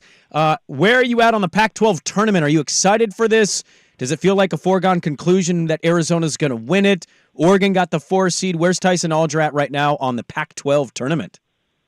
I'm feeling a little nostalgic about it because I think it's the one. I think it's the one thing that the Pac-12 has done consistently right throughout. This phase of stepping on rakes and hitting itself in the face. Like I feel like the Pac-12 tournament is like the one thing that, like, if anybody's ever gone to it and gone to Vegas and spent 3 or 4 days there and just participate in that. Like it's always a good time. So I'm a little bummed that it's ending, but I also don't really expect a ton of fireworks this week because I think Arizona is going to win the thing. Not to be depressing here to start out the bit this morning, but I don't think that this is one of those years where the Ducks and Beavers are going to be putting together a magical run. Well, it might not be a magical run, but how are we feeling about a Civil War matchup potentially? Do you think Oregon State's going to be able to get the best of UCLA and we get one more Oregon State matchup? I think that's how the bracket works out this time. Yeah. I mean, like there's some potential for it. I mean, well, I know there's potential, but I mean, how are you feeling? Do you think the chances are good? I mean, I want to come back on the show again. No, let's be honest about it. I think it's interesting, Tyson, because Schultze's producing today. Yesterday, he's basically out on Altman. It's 3 years now with no NCAA tournament unless they win this, and I don't think anybody thinks that they will. And Oregon State, I mean, they brought back their Elite 8 team for the most part, and then that team crumbled. They won like 5 games. Somehow that's not a big deal. And then, this year I know they had another season, and then this year they're awful again. It's interesting times right now for the 2 in-state coaches. Yeah, no, it's been a sad basketball season, to be honest. And I mean, like if it wasn't for the Oregon State women, I mean, this entire state has been down, and it's pretty crazy to look maybe a year or 2 pre-pandemic and think about like how solid everyone thought all those positions were. I know Oregon State has kind of maybe bounced back from like that 3-win season they had after the Elite 8, but if that's like the standard that you're looking at, like that's kind of a tough standard to present to your fan base. And then the Oregon thing, like, the discussion for the last couple of weeks is rightfully so, is like this team is so injured, but it's like this feels like Groundhog Day. This has been 3-4 years in a row where it's a team that had high expectations in the fall and then another good recruiting class and, all these sorts of things. And it just, by the time you get to March and by the time you get to Vegas, it kind of feels like the end of the hangover where you're just trying to get like the car into Vegas in one piece. And, it's just unfortunate because like that's the one thing is if you look at Oregon's roster, you still think that it's a pretty talented team and you can see some of the stuff they do and you see, oh my gosh, and Folly Dante really fills up the stat sheet, but then they lose by 4, 5, 10 points every game. It's really frustrating. So looking at this team, because I think that the injuries are the unfortunate story of the Ducks this year. I mean, there was a graph I was seeing going around like comparing injuries to the rest of the Division I or the Power 5 schools, and Oregon, like by far and away, has had the most minutes lost from players in the starting 5 or on the rotation. Is next year the year then to grade as long as things go well on the injury front? Is that kind of the one that we have to be looking out for as far as Dana Altman and the future of this Ducks program with him? I think 100%. I think he's a coach that has earned himself a little bit of a wide berth when it comes to like getting things back on track. He's he's the best coach in Oregon history. He brought them to a Final Four. I don't think he forgot how to coach all of a sudden. But when you consider his age, when you consider like the movement with the program to the Big Ten, with everything that's happening, the change of the NIL era, like you need to see that work here in this new era of college athletics. And if this ends up being 4 years in a row without the NCAA tournament, with the luxuries that they have at Oregon. It's crazy how cool the football program is, and like how everyone talks about Nike and the uniforms, and just like how Oregon football's been at the forefront of everything. Like, you would think they'd be able to do that with basketball too. Like Nike and basketball, that goes pretty hand in hand. But this has been a relatively unmarketable team in the Altman era, just because that's not the type of coach he is. And the trade-off to that has been a lot of winning. And if you're not doing a whole lot of winning, you're not able to do any of that stuff. And so I think that this is a really kind of gut check time for Altman and his staff. And, I think, if they don't make it this year, I think that's still okay. But I think next year becomes the ultimate year where, like, you can't blame injuries 4 years in a row. And that's kind of what it feels like it's coming down to. Tyson Alger, our guest here, i5corridor.com. Give him a follow. He covers a lot of the local teams and events that are going on. And one of them that we've picked up, some of our listeners, your Timbers coverage. You've expanded into Timbers coverage on a more regular basis. What a win for the lads on Saturday. I mean, the last second goal to give them a win at New York. We got a diehard listener that gives us all these gambling tips, and he's 2 for 2 now in the last couple weeks. What's your read on the Timbers? What kind of brought it on? Was it the disappointing basketball seasons locally that kind of drove you to want to dive a little bit more into Timbers, or just something you're generally interested in? Yeah, it was kind of a little bit of both of that. Like, I've done a few timber stories over the year, but it's never something that, like, I felt that the corridor was big enough to really have the audience for yet. And so, this year it was a combination of basketball being a little bit down, me being in my third year now running this and kind of being a little bit more confident into dipping my toes into some other waters. And then also just, locally it's a professional team that sits 30,000 people in a stadium, and it's not covered all that consistently by some local news outlets. So I thought it was an opportunity for the corridor to kind of get our feet wet a bit, and it's been a heck of a start for them so far. I mean, to have Evander score that goal in the 96th minute in his first game after they've been complaining about not being able to sign a DP, and these are all phrases that I was completely foreign to about 3 weeks ago, but I'm sounding pretty professional, aren't I, guys? Like, I know my soccer here. Football with Tyson. Yeah, exactly. It's been a lot of fun to cover. It's just different. I've done so much Ducks for the last 10 years that it's just kind of fun to not know everything about a team or program or sport that you're covering. And so I think it's kind of led to some kind of wide-eyed coverage. I'm coming in and not necessarily trying to pretend like I'm the expert. I want to come in and write about the things that I think are cool and new, and that sort of stuff to me. And this Timbers, between their new coach with Phil Neville, who, if you YouTube that guy, he's been doing interviews on BBC for like 30 years at this point. There's a lot of history there. There's a lot to work with as a writer, and I've been enjoying it. Well, you should listen to Phil Neville interviews because he has a British accent, and who doesn't love listening to a British guy talk? I mean, the accent is just wonderful. It gets really hard for me because, like, when I'm around the hockey guys, like Wednesday nights, like, I always slip into my little Midwestern Canadian accent. I'm from Alaska. You kind of morph into it really quickly, and if you're around a British accent too long, like, I just hope that I don't start doing that because it's going to sound terrible. Yeah, you're not wrong there. The cutie. Are the cuties still playing okay? Are you guys still killing it over there? We're getting a little old, man. Yeah, like, I was worried about that. There's like last week we were playing this group of guys who they were all like 23 years old, and it was a night game, and they put us down like 4-1, and like we're giving us juice boxes after. We might have to start entering the age brackets, man. It's getting sad. Well, you guys gave me and Dirt little cuties T-shirts about 4 or 5 years ago. I still wear it, and I still get people like, "Hey, is this a sports team?" And I go, "Yeah, it's one of the best hockey teams out there." And then, like, I don't know if they go look it up, but I always just tell people it's one of the best hockey teams out there because they love the little cuties on the back of the T-shirt. So I still rock the little cuties merch, no matter how old you guys are getting. I'll go down with the ship. You guys are the new age warriors.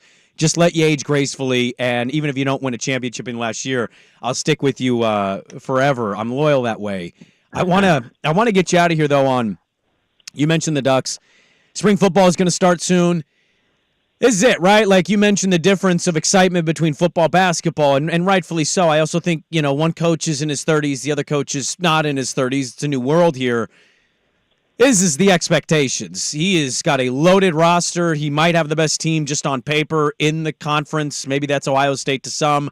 He's got an experienced quarterback. This is, I know it's year 3, but like it's kind of it, right? This is where we start to say, Dan Lanning, you got to win all these games. You got to take that step. Oregon's been good, but this is kind of the real year of expectations for the first time in his career. Yeah, I 100% agree with you, and it's funny because they were a team that flirted with the playoff last year.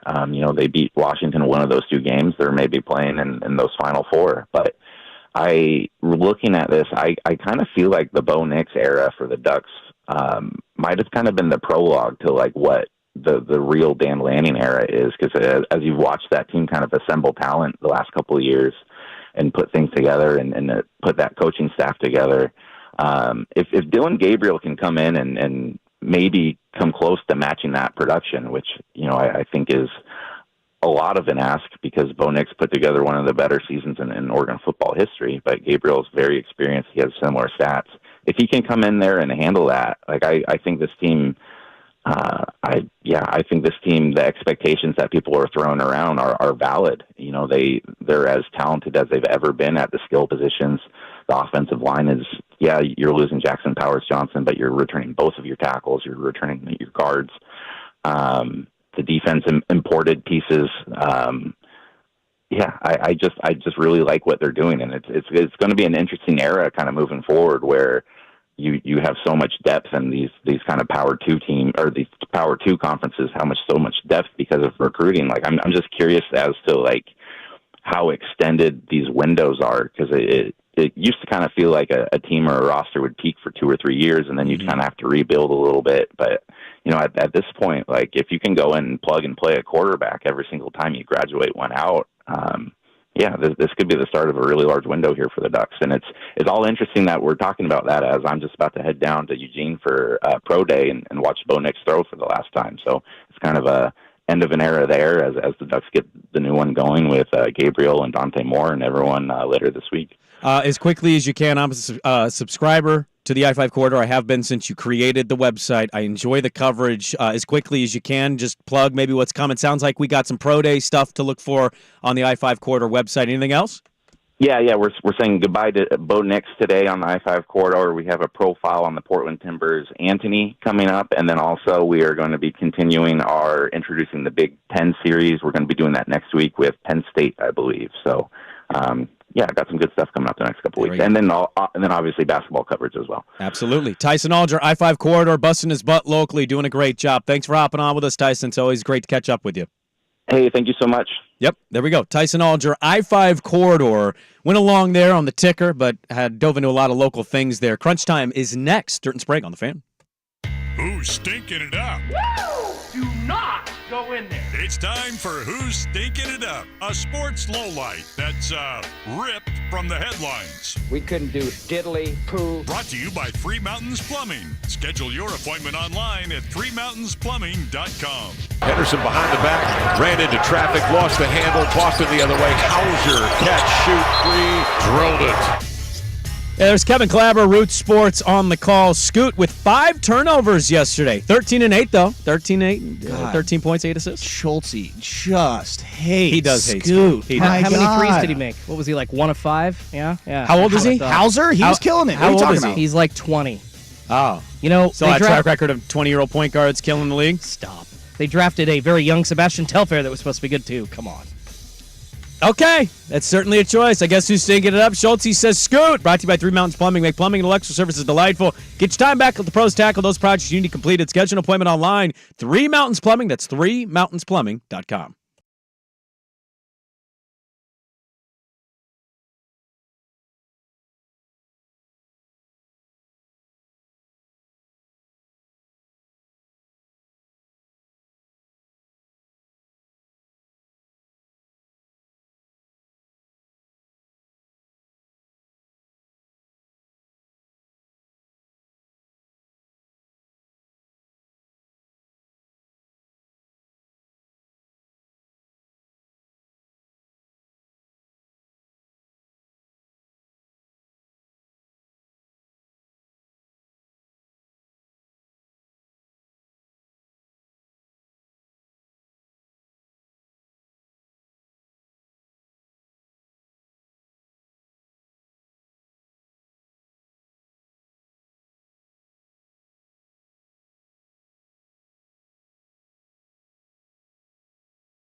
long. You take us over the clock.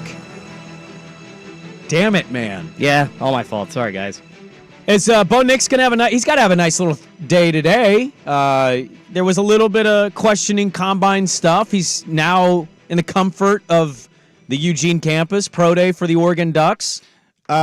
Listen, after the Zach Wilson pro day a few years ago, I'm never going to trust anything that happens at a pro day and take it. Roll out in shorts and value. Bomb it 70 yards. Yeah, on the run. Did you see that? Did you see this throw? I really do believe they need to do the combine and pro days in full pads. Like, we are watching these in guys. full pads. Well, if you're trying, that would be a spectacle. If you're trying to distinguish what they're going to do on the field in game time, would it not be prudent to give them these tests in game time? I just, look, attire, I mean. However teams identify who they want to pick, I don't know. But the game tape exists. It just doesn't. Isn't the game tape more valuable than watching the rollout in shorts? Yes. And I think a lot of this, look, we know it's not, I think. Most of this is getting to the campus. Then you hear even more about somebody, what their personality was like. That maybe is why we heard some noise about Penei Sewell in the draft. Right, that random report, I don't know, kind of an immature one. And you're like, what? Where's that coming from? Maybe it was from folks who went to the campus or talked to people who were there. That's what a lot of this is. It's relationship-based agents. Stuff. Yeah, but Nick's throwing a perfect pass to Troy Franklin today. That's not, I don't think that's helping him any more than his game tape against Oregon State or Washington or whoever the hell you want to throw on. That's the more valuable stuff to me. Listen, not only can I run a 5.27 40, but I'm sure I could look pretty badass with nobody running after me and no DBs, just throwing some passes on the run. Are you going to run that anytime soon? I'm just hoping, and if I bring it up, then I'm putting myself in a bad position. I'm hoping it just fades into the 1080 The Fan lexicon of things that was supposed to happen. Like, I feel like that is tradition with this station. Is like, oh, no, we're doing it. Yeah, no, we're going to get it lined up. Yeah, that's very on brand for us. Yeah, no, for sure, we'll do it. And then it never happens. Hey, we have a lot of great ideas. Sometimes we just get lazy and don't execute those ideas. Damn it, legal. What are you doing? Come on. I think Dusty still needs to be tased. See, you know what I mean? Like, I think there's some of How that. about Dusty gets tased first, and then I'll run and then you run the 40? That's actually instead of shooting a gun in the air, we tase Dusty, and when he screams, that's when you're supposed to start running. That's running. our starter pistol. Yes. I think you need to call legal just to do that. Too. No, they contacted legal. Legal would, don't you dare do that. Do not do that. We don't need a heart attack happening at the Fan. Come on. No, I'm excited. Look, pro days are pro days. I don't put a lot of stock in them. I saw PFF graded Katan Oladapo as one of the highest graded safeties in a couple years. Like, I like hearing the local guys do well and get a good reputation. Spring football does it a little more for me than the pro days do.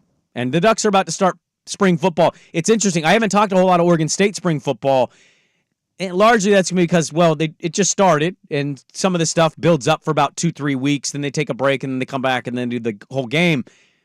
But it feels like Oregon I know more about, whereas Oregon State, there's a lot of unknowns, a lot of things that I don't think spring football is going to tell me yet. It's something that, like, it builds, I take away from it, and then we get to fall camp, and then fall ball will tell me a little bit more, and then we'll learn the quarterback, and then get to know some of the coaches more. They just hired a DB coach. Former Oregon consultant or analyst, I think it was. Secondary coach, so they had just lost somebody from there, so Oregon State made that hire. I'm more interested in spring football than I am the pro days, though. I don't blame you there. There's something about college football. College football does, and granted it's because we have two teams here locally that we care about, it does seem to have its grip on us throughout the entire calendar year. Well, I told Jeff this 3 years ago. At that point, to me, it felt like college football had become year-round.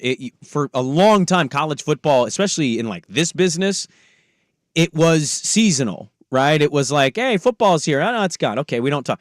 But recruiting, the portal, coaching movement, spring ball now, it's just a couple months from spring ball, and then boom, there you go. You're in fall camp. It's become, 90% year-round? That's a pretty big shift in the landscape of that sport. I think that for Oregon State, kind of like what you're saying, is that it's going to be hard to really get excited for them until the season really starts and gets close to it, because obviously things are drastically different for them. There's just so many unknowns for them, unfortunately. Exactly, and it's like, I just want to see them play, and regardless of what conference and what teams they're playing this year, I'm curious to see if they can go in there into that Mountain West-esque schedule and kind of be the bullies and be like, yeah, we're here from the Pac-12 and we should be at that rank still, so we're going to show you why we are that much better than you, and you. And that's what I'm looking forward to. Sprague, I think you bring up a great point with spring football kind of being a little something more to ruffle your sports fan skirt than just like pro day.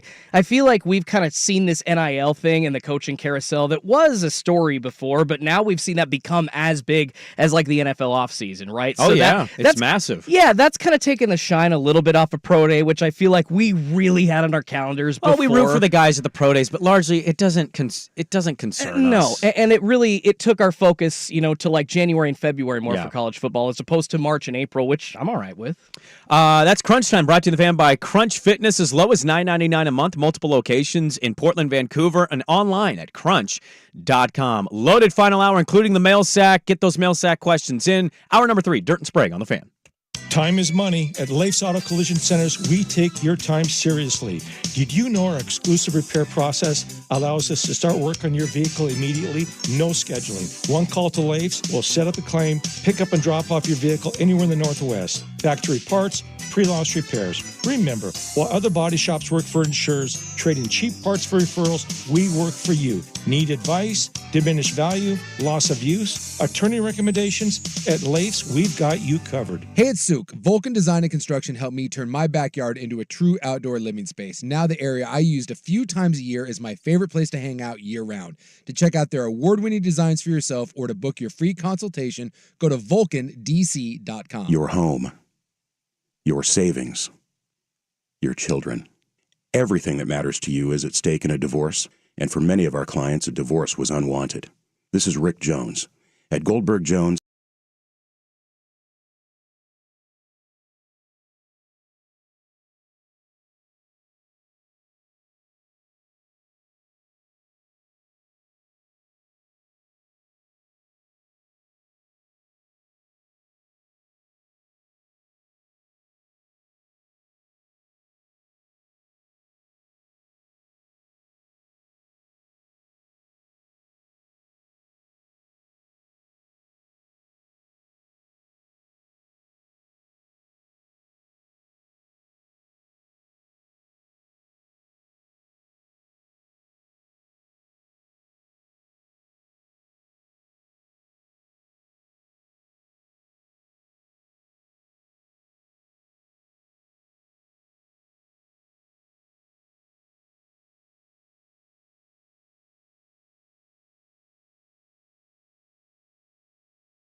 Schulte's hate for Scoot Henderson is what delayed us, so this is all Jordan Schultz's fault. Yep. Sorry, boss man. That's all me.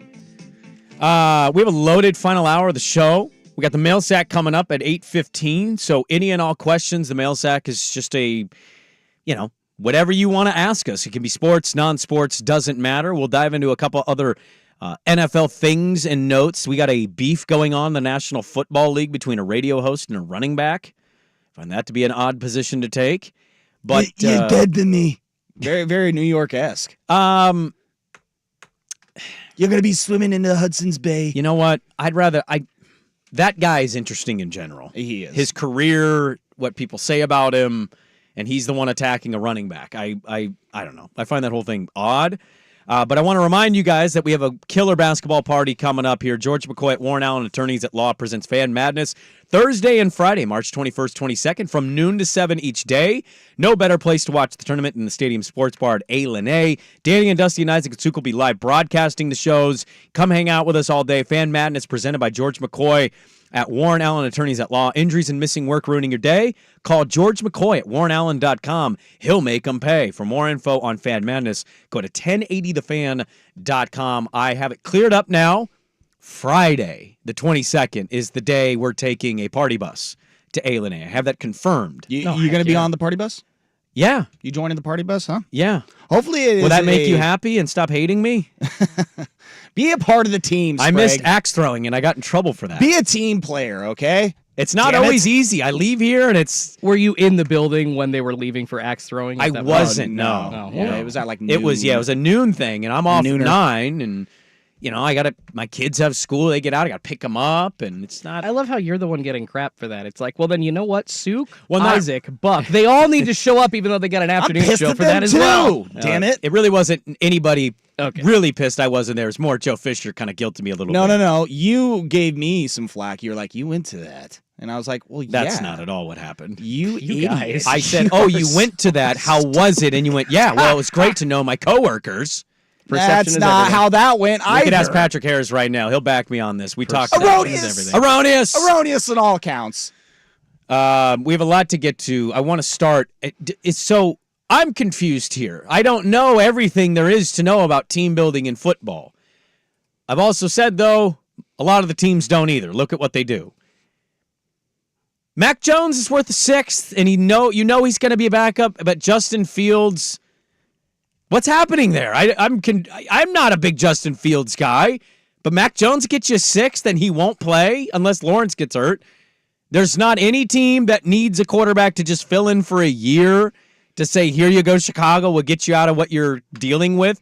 Maybe he'll get traded today. Maybe it's going to come down the pipeline in a couple days. It's odd to me that Mac Jones got moved before Justin Fields. I don't know if I would have had that in that order. For one, it's McCorkle Jones, actually. Yeah, Joe and I have decided, no, we're not calling him Mac. His middle name is McCorkle. No, it's not. Yes, it is. So his real first name is Mac? No, it's Michael. Michael? Oh, it's Michael. Michael McCorkle Jones. I get where the Mac is Freaking there. McCorkle. Yeah, but okay. It's still McCorkle. Yeah. I think that's why he got traded before Justin Fields, because the Patriots wanted to get McCorkle off their roster. Yeah, that's rough. I actually thought the Jags overpaid in that trade. Really? I would rather have a 6th-round quarterback than Mac Jones. I think he's broken. I mean, I heard he couldn't get a 6th-round player in general. Yeah. I mean, yes, I'd rather. A lot of positions, you could probably get a decent little football player out there. But I was talking about this with Cooley. He's a giant diehard. You have them. You got New England. There's teams that need a quarterback, and maybe he's not the answer long term. But I don't know. Find the whole thing weird that Justin Fields can't get moved yet. He may get traded today. Knowing us, it's going to happen at 9:02 a.m. But it's weird, is it not, that so many people felt a certain way about him, and now here it is. He's available for almost anything, and the Bears are just holding on to it. There might be, I feel like, a plan. I mean, I feel like this is Eberflus's last year, so if I'm him, you got to go with the best quarterback you can get, which is probably Caleb Williams. But in his mind, I feel like that him and the GM are probably talking about value for Justin Fields. And can they, if they push this down the road a little bit to training camp, maybe to the start of the NFL season, can they wait for some teams? The desperate team with the injury. Have an injury or two, because you're saying you're surprised that Matt could even get traded for a 6th-round pick. What are we hearing? Maybe like a 3rd and a 5th? at all for Justin Fields, that's it. I don't think they're getting 2 picks. Exactly. Maybe they will. It just doesn't feel that way. So what do? Okay, you know what? Let's reset. We're not getting for him much anyways. Why not kick the can down the road a little bit, and maybe in 6 months there's a chance they will get a little So bit. Kirker's going to Atlanta may have changed the dynamic of some of this stuff because Fields was linked to them as well. Yeah. I'll ask you this, Joe, and I don't think it's crazy. It doesn't happen very often in that league. Should Caleb pull a John Elway and Eli Manning? Like, if you're Caleb, do you want to go to Chicago or do you want to go to Minnesota? Rashad brought this up 2 weeks ago he's like, hey, man, he's like, I don't see why you don't pull an Eli here and try and force your way into a different situation. And that's when we started looking at the teams and draft positions and who would be, what team would you even want to do that if you're Caleb? Like, do you want to go to Washington? Do you want He's a hometown guy at Washington. He's from D.C. Do you want to go to New England? I don't want to go to New England. Is not a win now team with anything there. Well, and that's what I was think saying. they're going to trade out. There's a lot of pieces that they need. I was saying to Cooley, I was like, hey, it'd be interesting to, now with the Giants, like, I could see them trading up to go to 3 to get Marvin Harrison. Like, if they really like him that much, to steal him in front of the Cardinals. Because the Cardinals, I think, would be... Is it worth a trade up to get a receiver? If they really, really love him. Like, that's what I'm saying. I was like... Because Cooley was on the side like, well, Neighbors and Adunze, they might be down there at pick 8, I believe, that they have. Or, excuse me, I think it's 6. But yeah, again, the Giants are like, 6th. Yeah, it's like, but if they for some reason just fall in love with Marvin Harrison Jr.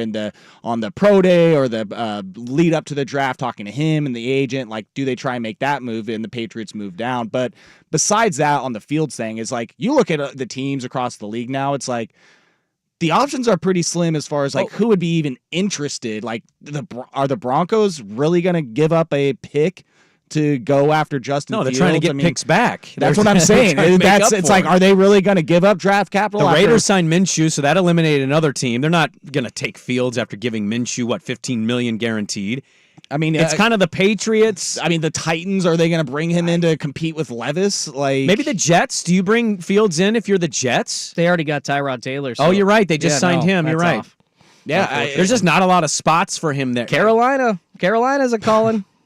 No, Carolina got. Why would they need Fields? They've got Bryce Young. No, but if he does, but he's 5'5". Well, I'm talking. I'm talking now about possible teams that maybe want to put Fields in as a backup, and like, oh, you know what? He fits the system we're trying to run with Bryce Young. Yeah, let's bring him in case Bryce gets injured. I saw one mock that had the Bears getting Caleb and Odunze, and plus DJ Moore is there, and so and there's intel that maybe Chicago's building a dome stadium, which, by the way, another cold weather city team saying, screw this. We'd rather have controlled climate for our quarterback. Maybe my take wasn't the stupidest take of all time. It's not great. Doesn't sit well with a lot of you.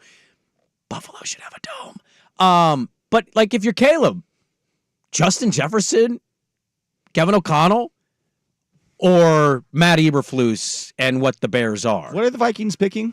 I forget where the Vikings are. I don't know if the Vikings are even a real shot here. Chicago, but again, Chicago may not care about this, but I'm more interested. If you're Caleb, you're already kind of a lightning rod of topic anyway. There's either people that think you're going to be amazing and like you, or there's people that hate you because you paint your nails or you cry in your mom's arms or your team was kind of disappointing. You're not going to change that. So who cares? Are you better served to pull an Eli and say, I'm not playing for you, figure this out? Or do you just say, DJ Moore's there, maybe they get Rome Odunze. Yeah, maybe the coach isn't for long, but I like having those weapons. I want to go to Chicago. Chicago's a kick-ass city, and they've never had one of these. Vikings are 11. I mean, I don't know if the Saints might be interested in taking Fields. It's like... I don't... But see, here's my... with Derek Carr, it's like, I don't know if that makes sense either. Well, with that, again, I think it just depends on how the season plays out with Carr. I mean, the Saints fans it didn't end well with him. They were ready to be done with him halfway through that year. They were. If you're Caleb, would you demand a trade or just take it easy peasy, be drafted number 1, call it what it is? Where do you guys think you'd lean right now? Again, I just don't know if there's better options outside of Chicago, which I know sounds like a terrible option, but again, it's like, where else would you demand to go to? But if your coach is sitting on a hot seat, I'm not excited about having 2 to 3 new coaches in 2 I'd years. rather Welcome to being a Washington. number 1 overall pick in the NFL, bud. It's not always the best situation. But that's and kind of the point. And that's why you're being picked as high, is to change the situation. And he's welcomed that publicly. He said, I'll go anywhere anybody wants to pick me. Chicago seems like an awesome place to be great in. No, probably Washington. I think DC's a little bit. It's cold, but not as cold. It's not one of those traditional cold weather cities in the winter like Chicago is. So, Hometown guy coming back home. Not that this is going to happen. Again, it sounds like he's just willing to be a Bear. No, and that, yeah, his dad really did address this 2 months ago, saying, not so fast. I think we would be willing to do this, but I'm against any kind of manipulation by these players. I hated that Eli did it. I hate reading about the Why? John Elway story. Do you not like picking where you work? It's not about picking where I work. I am entering a system as one of those players that you are working in the NFL, right? Mm-hmm. The NFL, like your place of business is the NFL, and you could be traded to one of those 31 other cities at any time. So for you to come in and say, no, I'm not going to do the process that everybody else does. I'm the one person that can pick where I want to go, as opposed to the 200 others in the draft. No, I get it. Yeah, better people, really talented people get to go where they want to in this life. But that's called leverage. But to manipulate the NFL draft like that, I can't stand it. I don't like when players who are already about to get a bag, who are already getting amazing things in life and are already about to be at the top of everything in their sport, then to just manipulate that on top of that. No, it's like, you've gotten so many things. Why do teams you manipulate players all the time? How did it work out for Mac Jones to just fall into the system and go to New England? I mean, Mac Jones may have broken him. It did really well his first year. He won a Pro Bowl, didn't he? He was on top of the world You're after not his counting rookie Pro Bowls season. as a legitimate thing. I'm to talking. merit. I'm not saying that. And they got waxed in their playoff game. And by the way, we're a 7 seed in an expanded wild card that didn't exist. I'm not saying that he loved playing in the Pro Bowl, but wouldn't that award give you confidence after your rookie I just find it odd. You want leverage in your life, but players can't have leverage. I'm not saying the they can't have any. NFL is a little bit different of a business. It's not. Yeah, but it's happened before, is what I'm saying. There is precedent, but also, again, I guess it just comes to, you are talking about a Manning too. Like that family has some cachet. They don't have to be in video games. Yeah, the Chargers didn't need to do the trade, and they didn't want a guy that didn't want to be there, so they moved on in New York. He wanted New York until he makes that known that he doesn't want to be there. But I know, as you said, he sounds like he he's might be down embracing for it. Yeah, it's wild though. We'll see where Fields goes if he moves at all. It's just a lot of I'm looking at Orlovsky on ESPN. What's the best fit for Fields? There isn't one right now, and that's the weird part about this is they were hoping to trade him, move off of him at this point. Mail sack. Let's get to that. Any and all mail sack questions are welcome. You can text them in, put them on the YouTube comments, tweet them, whatever. We'll get to the mail sack next on The Fan. Now, here's a quick look at Portland traffic.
Got a couple minutes for a couple sacks for you.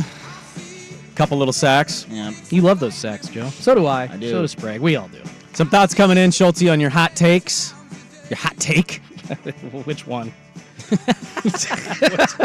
Which one? That's a good way of putting it. Let's get to the mail sack. Any and all questions are welcome at the mail sack. First one. We scroll down here. Scrolling. Mail sack. What percentage of NIL deals in college football do you believe are legitimate business deals where the company actually earns a return on investment or has a business sense in mind, as opposed to simply finding a back channel way to pay players or to buy players, pay players, whatever, for their team? What percentage? What's the percentage? Are legitimate deals? Like, I want to see ROI, return on ad spend here. I won't name the company because I don't believe they do anything on the fan, and if they do, I apologize. But there's a construction-like company in Eugene that's like major sponsor for Dylan Gabriel. He's doing commercials for him. He's got graphics with their company logo. You all know in their it. names. You've heard them for years around Yeah, here. yeah. It's a local company, but I can imagine that's cheap by any stretch.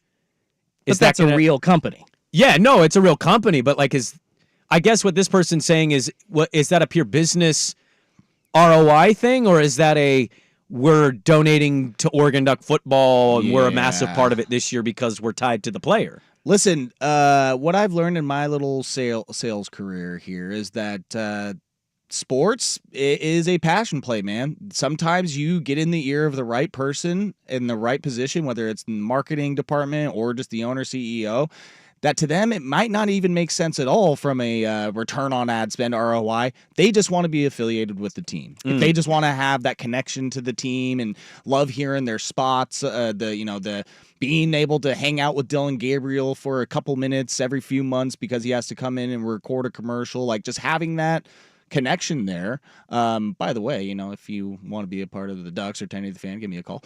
But am I hawking my sales career right now? This is a mail sack. This is not a promo for hey, contact Joe Fisher right now. Joe Fisher Sales. But again, I hear what that texter is saying. Like, I think there's a lot of shady stuff happening in the NIL world. I don't know the percentage. I'm sure I would say that I'm sure there are a lot of companies where the CEO of a big company also just happens to be a very big donor of said school program. Oh, there's a lot of natural ties that way. And yeah, it's for sure.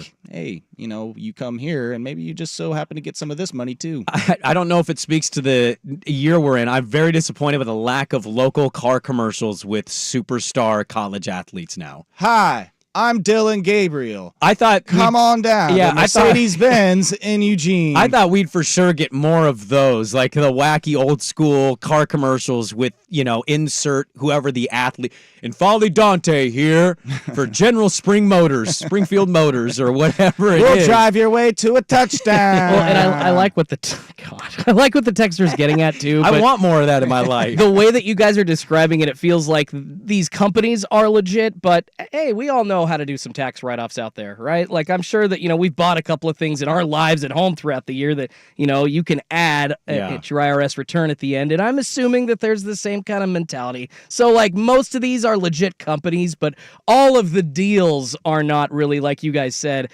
they don't care about an ROI. Yeah, I think that's kind of, a listener text in, less than 1% of these deals show positive ROI. I think that's kind of the point is, it's just about being a donor, finding a tie-in in some way, getting your company name out there. I don't think you're fully investing thinking, man, our business is going to go up 88% right now. I think maybe with the social media aspect of things, being able to see like engagement rates, impressions, and all that, and like, we got a brand lift because we partnered with this athlete and they were hawking our stuff. I think it also just depends on the product, like what is it that they're trying to sell, right? Female sack, what's your favorite item at the Winco bulk section? Oh my God, I know this one well. I grew up in this section. I sampled a lot. If you're not, chocolate-covered gummy bears? I was going to see what that's about. If you're not snagging candy every time you go to Winco, what's your favorite thing, though? it's bulk candy, but it's usually something around the gummy variety. The gummy bears? Like Peachos or the peach rings. I Yeah. love some peach rings, man. Yes. Yeah, I'm usually snagging some. The sugar-covered ones or the non-sugar-covered ones? Yeah. If they still have them, those chocolate-covered coffee beans. Yes, Oh, you like those? Oh, my God, yeah. Those are pretty good. I mean, those are more on the spendy side because it's coffee in it, but I'm like, give me a bag. Can I give you the most boring answer you'll get from anybody on the fan about this? By the way, I am totally walk around, grab one of everything guy. It's raw almonds.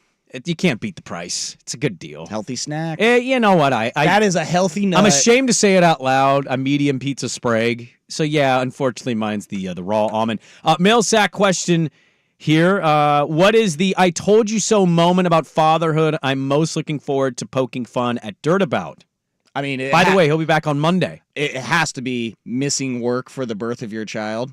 I mean, I feel like that should be the go-to since he was on your very show years ago saying, how dare an athlete miss his job for the birth of his child? Daniel Murphy, second baseman, I believe, for the Mets, and missed a playoff moment because his wife gave birth, and he and Danforth famously gave him grief about when they should have had a kid, and it's one of the worst takes he's ever had. He's already walked it back 88 different times. Yeah, I don't blame him. I keep sticking on the number 88 for some reason. One thing I'm looking forward to, not much. I've kind of warned him about everything. I think he's kind of aware of what it is. I've barely heard from him, so that kind of tells me his hands are already really full, either with a diaper or just putting the kid to sleep. I'd say it's golf. He has, I think he knows how much it's going to get in the way of his golf game. I think he's in for an even bigger rude awakening about the golf game with a kid. And just like bailing on your sports team, has anyone ever bailed mid-segment on this show before? No, but I can tell that you need to. I'm about to. Yeah, that's... we can go do an update. No. You guys keep sacking. Love you guys. I love you guys. Here we go. One more, and then we'll get it going. If you were to pig out on anything, what guilty pleasure food would you choose? This listener says ice cream would be theirs. I'm a stuffed crust pizza guy. I mean, like a Frosty, though. Oh, God, I just had one last night. Yes, please. You got a Frosty. Strawberry Frosty or chocolate? Chocolate. Well, because they got that deal going for March Madness. What's the deal? Well, $1 like single, $2 double burger. Oh, man. So you're like, well, I know where I'm going on the way home now. There's a Wendy's right across the street from Park Rose. Yep. And like initially you get a car, you're like, oh, we can go off campus. We're so cool. Man, eventually we just were like, we're just going to walk across the street. We're not trying to drive everywhere. And we would just go to Wendy's all the time. That was, for high school football games, we always would kind of walk together and have a meal before, our Thursday night game. So after school gets out, we got like 3 hours to kill, walk right up the street 4 blocks to our Wendy's. But this was when like junior bacon cheeseburgers were still 99 cents. The junior bacon cheese. Remember when you could eat at Wendy's like a king for $5? Yes, you could. The chicken nuggets. Days. Oh, the nuggets. Spicy nuggets. The honey mustard with the nuggets. Yep. I go barbecue, but either way. We got in trouble if we ate that food on game day. Our coach called it boo-boo food. Well, our coaches didn't feed us, so it was like that or nothing. Ours didn't either, but they were like, eat something somewhat healthy the day of a game. We almost never did, and when he caught us, he would just give us a lot of grief and be like, hey, you eating that boo-boo food. Yeah, coach, we're 15. Yeah, it was $4 for all of this. Do you want to provide us with some dinner that's not boo-boo food? Only thing I've ever been disappointed with Wendy's is the fries. I always feel like their fries are a little soggy. Yeah, I'm not a fry guy. Limp fries, they don't do it for me. I need a stiff fry. Yeah, you and I both like big it stiff fry. Big yes. and stiff. Yes. Hot take here, French fries in the fast food world. Everybody's like rags on me and laughs because I'm a McDonald's guy, but actually, my favorite French fry is from BK, the BK Lounge. A fresh BK fry is pretty legit. Them and Popeyes have a similar fry. It's like the extra crusties on the fry. Yeah, but the taste, it's so soft inside. It's just the crispy outside, softness on the inside. Oh my God, I'm salivating. It's a good drop. I'm glad I left that there because nobody knows what you could have been talking about if they turned the radio on right at that point. Yeah, you're right. There's the mail sack. We got to get going, but first, we got a lot to get to for Schulte with Sports Update. Now, from the Fan Sports Desk, a Sports Center update on 1080 The Fan. This update brought to you by Vulcan Design and Construction. Check out their award-winning outdoor living designs or schedule your free design consultation at vulcandc.com. First on the Fan, a ton of NFL free agency news this morning. The New York Jets bringing in quarterback Tyrod Taylor to back up Aaron Rodgers. They are also signing former Ravens guard John Simpson. and have agreed to a one-year deal with former 49ers defensive tackle Javon Kinlaw. In the same division, the Patriots signing quarterback Jacoby Brissett to a one-year, $8 million contract. In Vegas, the Raiders bringing in quarterback Gardner Minshew on a 2-year, $25 million deal. The Minnesota Vikings making a couple of moves as well. They have signed running back Aaron Jones for 1 year, $7 million. They are also signing Sam Darnold to a 1-year contract. The Cincinnati Bengals making a switch at the running back position. They are releasing Joe Mixon and signing former Colt Zach Moss for 2 years. Actually traded Mixon. Oh, excuse me. Yeah, that just broke. They traded him to the Texans. Thank you for correcting me on that. They said originally they were planning to get rid of him by releasing him, but thankfully they were able to find a deal for running back Joe Mixon. Of course, the Washington Commanders in running back news as well, signing Austin Eckler to a 2-year deal. In the association, the Blazers taking a beating at the hand of the league best Boston Celtics last night, 121-99 the final. More sports scores and stories in 30 minutes. I'm Schulte at the 1080 The Fan Sports Desk. Listen live or on demand on the Odyssey app, the Fantasy's desktop player, or tell your smart speaker to play 1080 The Fan.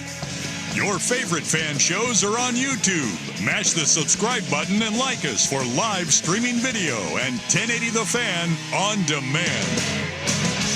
Hey everybody, Sprague here. Is your home dealing with slow drains? Whether it's the kitchen sink or bathroom shower, my friends at Three Mountains Plumbing are here to take care of the plumbing projects you need to get done around your home. Because they want you to have that extra time for yourself, by the way, I'm all for that because I can catch the next hoops game with family and friends instead of attempting a DIY project. Let's be honest, could get me in more trouble, so I might as well call the pros in the first place. So if too much food got put down the garbage disposal or a buildup of hair is clogging that one bathroom drain, let Three Mountains Plumbing take care of it. The licensed plumbers at Three Mountains Plumbing can handle your plumbing problems, big or small. So don't let that pesky drain clog bother you any longer. When you use Three Mountains Plumbing, you get quality service with exceptional results. For 23 years, they've been helping homeowners across Portland with their plumbing, drain, and water heater issues. Three Mountains Plumbing makes it easy to schedule an appointment. You can call them at 503-714-6460, or you can schedule online at threemountainsplumbing.com. They make plumbing and electrical services delightful. Be sure to tell them Sprague sent you. Prescriptions require an online consultation with a healthcare provider who will determine if appropriate. Restrictions apply. See website for details and important safety information. Subscription required. Price varies based on product and subscription plan. Hey guys, did you know there's a generic form of Viagra that works just the same, but is 95% cheaper? And you can get it online? Just go to hims.com/radio. Through Hims, you'll get a free medical consultation, discreet shipping if prescribed, a 100% online process, and trusted generic alternatives to the name brands to treat ED at up to 95% off. That's right, the same active ingredient as the brand name for 95% less. It's the same ED medication, still prescribed by a licensed medical provider, but with zero copay, no expensive appointments, and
Dirt and Sprague here on Portland Sports Leader 1080 The Fan, the Odyssey app, 99.5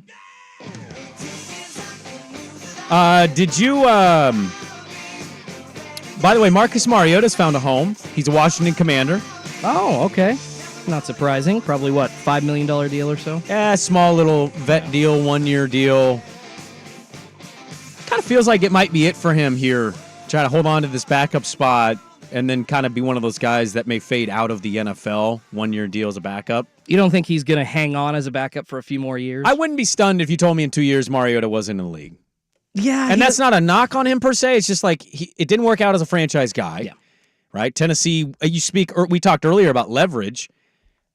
I mean, Tennessee's a tough spot to win at, and that didn't go how he wanted. And, Atlanta didn't go how he wanted, and Philly, he was a backup. I don't know.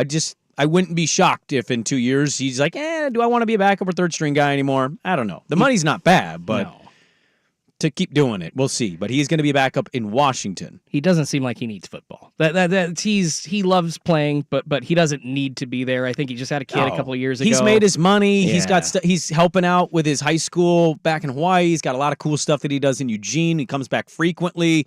The dude's life it's set up. He's going to do okay.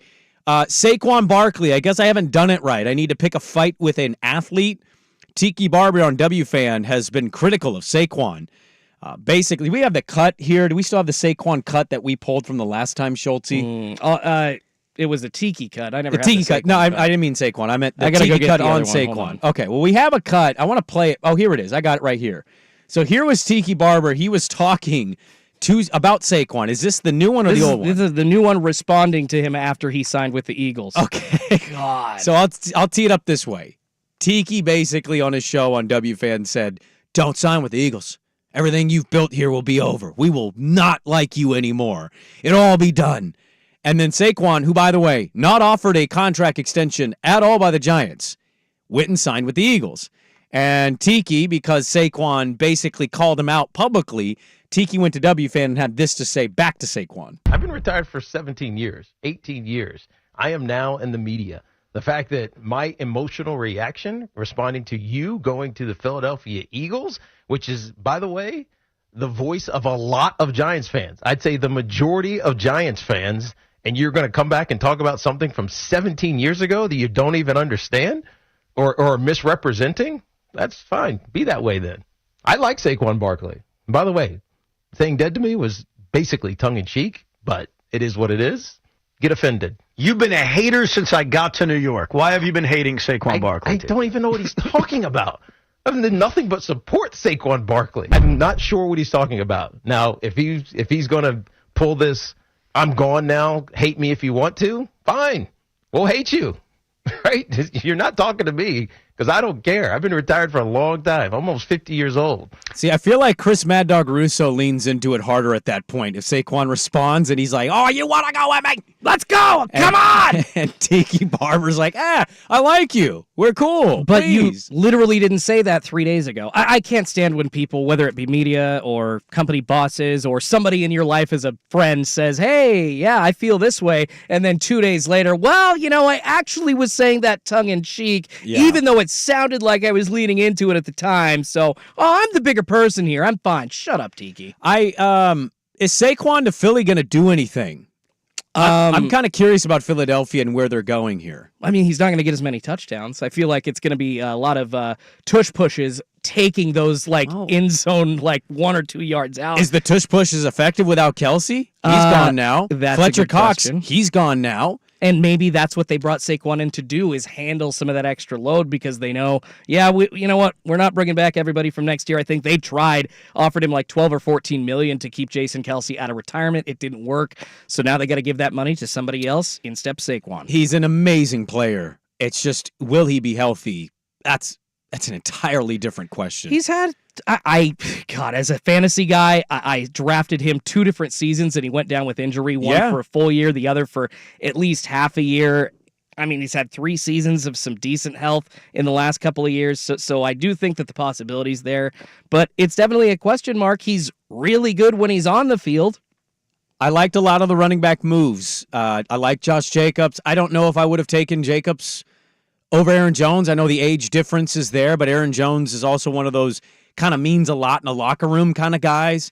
Josh Jacobs has been in a weird situation there in Vegas with where they were and where they were and where they were again and then what they are now.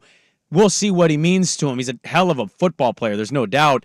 Aaron Jones goes to Minnesota. Mixon, as I mentioned in the update, he just got traded to the Texans. I loved that move. The Texans were rumored as a Derrick Henry spot, or before Aaron Jones signed with Minnesota, maybe an Aaron Jones spot. They get their running back because, everything they've had go on in their offseason. And can I just insert that Zach Moss going to the Bengals to take over for the departed Joe Mixon? Joe Mixon, we don't have to like Joe Mixon for obvious reasons. Yeah. Joe Mixon is a beast. No, he's really good, and I'm not saying anything bad about him. What I'm trying to point out is Moss only got an $8 million a year deal. He's getting about what the backs got, though. If you look at it, largely outside of Josh Jacobs, it's about what they're all making. Saquon's getting closer to like 10, right? I'd have to look that up. I thought he got a pretty decent deal. But that point is on the whole $4 million is he's getting 4.5 guaranteed. I feel like at the price, that's probably the best running back that you're going to get. He'll get just over 10 with incentives. Thank you. That's what it is. So he's a little bit younger, but personally, I think as far as the running back signings go, the Bengals won that one.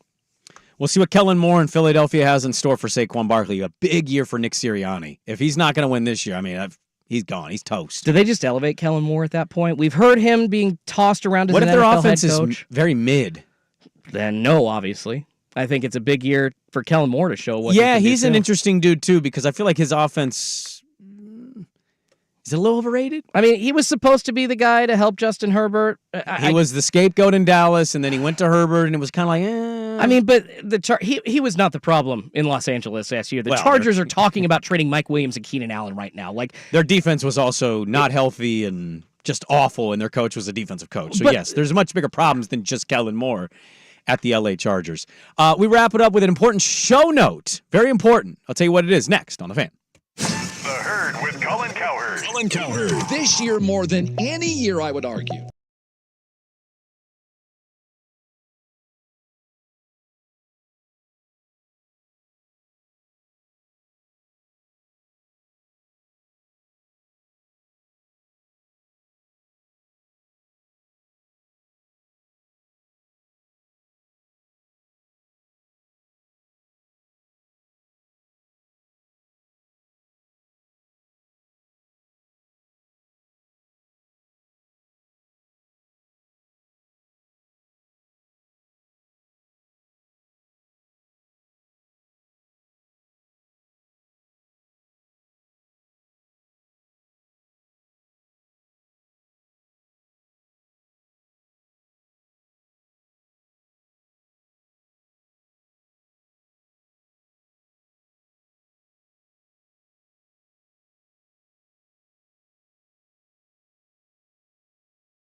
Well, we have a lot to get to here. The Rams, I thought, had a pretty good day yesterday, locking up kind of the middle of the offensive line. They got Colby Parkinson from Seattle.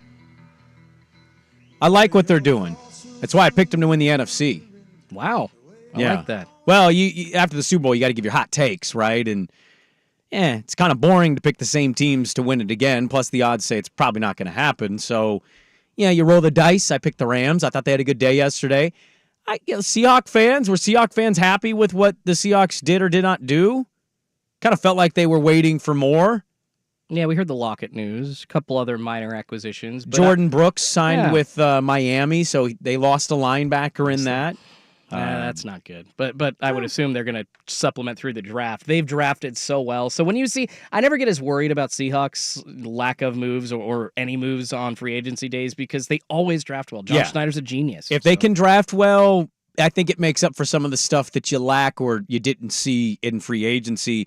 And the Niners, they're going to release Armstead, as we mentioned. They went and got some defensive linemen for themselves as well. Interesting kind of movement within the NFC West. I think it's going to be a great division this year. Rams, Seahawks now. We'll see how much they're rebuilding what this is with McDonald and how they build it up. And then, San Francisco has been San Francisco. My Rams are playing with house money right now. They were supposed to have like 4 wins this year, but Matt Stafford was totally healthy. They had some young players really show up. Kyron Williams established himself as their running back. So no, their holes seem to have been plugged, and now they got some extra time to play with, and 2 years now of Matt Stafford, I think, fully healthy. They can make another run. Schultze, I'm old enough to say that I slept wrong like 6 days ago, and my back's been hurting ever since. Oh, dude, really? Actually, yesterday I woke up with that where you can't turn your head. Oh, I'm dealing with the neck thing. Same exact kind of thing, I hate bro. that neck thing. So, like any you have looks, to turn to laugh, you have to turn to talk, and everybody can tell that your neck hurts. If you see me and I'm looking grumpy the last 2 days, it's not because I'm grumpy, it's because I'm in freaking pain. Yeah. So I'm washed. I'm so washed at this point. I'm waking up, my back's hurting. Getting old sucks, dude. It's the one downside. Yeah, it's the one downside from time to time. I think I'll be okay. I'll get past it. It's a little uncomfortable right now. But you just know you're in for like 4 or 5 days of that lingering pain. Oh, I'm already there. I'm like, this should be gone for me. I hate missing a week of being able to do anything and can't do anything right now because my back gets tight.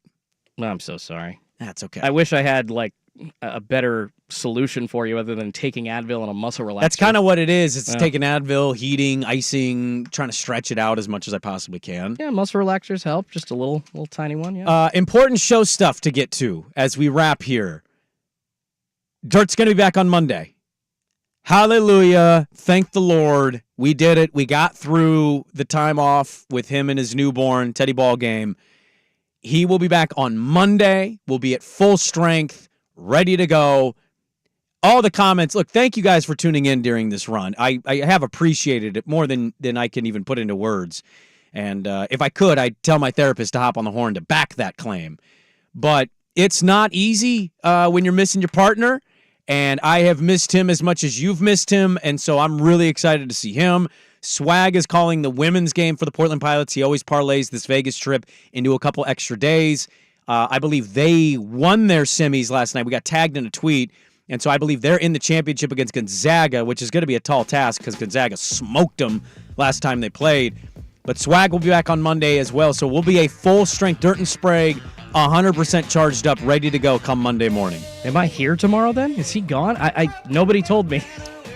I think he's calling the game and flying back. I don't know. Wow. I have no idea what Swag's schedule is anymore. I've quit caring about that like 4 years ago. I mean, he might be back He's tomorrow, got like then. 8 jobs. How do I know? I don't know how to track all those things. I didn't know if I was here tomorrow or not. So yeah, come Monday, we're back full strength. Thank you guys for hanging with us through this stretch. I have a laundry list of things to run down with Dirt, things he missed, get his quick thoughts on kind of everything, because, man, he's missed a lot being out. So he'll be back on Monday. Patrick and Will be guest hosting, I believe, the rest of the week, if I have that correct. And full strength come Monday morning. Thanks for hanging out with us. Thanks for all the text, all the comments. Whether you agree, you think we're idiots, doesn't matter. We love you. We love sports. And we'll talk to you guys bright and early Monday morning as a show. Will and Patrick in tomorrow. Have a great day. Keep it tuned in live on the Fan all day. Danny Dusty, we got pro days down south, so we'll get updates on that stuff. And Isaac and Suk Of course. Have a good day. Dirt and Sprague back bright and early tomorrow, 6 to 9 a.m. on Portland Sports Leader, 1080 The Fan.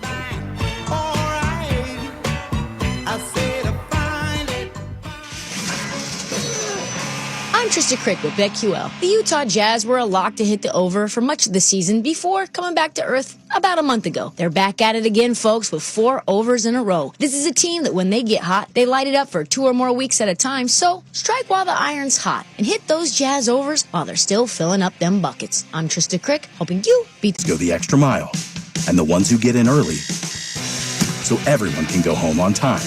There's Grainger, offering professional-grade supplies backed by product experts so you can quickly and easily find what you need. Plus, you can count on access to a committed team ready to go the extra mile for you. Call, click Grainger.com, or just stop by. Grainger, for the ones who get it done. Fred Meyer always gives you savings and rewards on top of our lower-than-low prices. And when you download the Fred Meyer app, you can enjoy over $500 in savings every week with digital coupons. Plus, you can earn fuel points to save up to $1 per gallon at the pump. So it's easy to save big. Fred Meyer, fresh for everyone. Savings may vary by state. Fuel restrictions apply. Right now, get a big deal on big 18-ounce containers of fresh blueberries. They're just $3.99 each with your card. Fred Meyer, fresh for everyone. For more than 50 years, PG Long has been helping the Pacific Northwest with floor covering, cleaning, and restoration. We know for contractors and property managers that time is money. PG Long's team of experts is ready to help you get the right product installed, cleaned, or repaired on time and on budget. Whether you need carpet, hardwood, or laminate, luxury tile, waterproof flooring, or even waterproof FIBO wall panels. When you need it,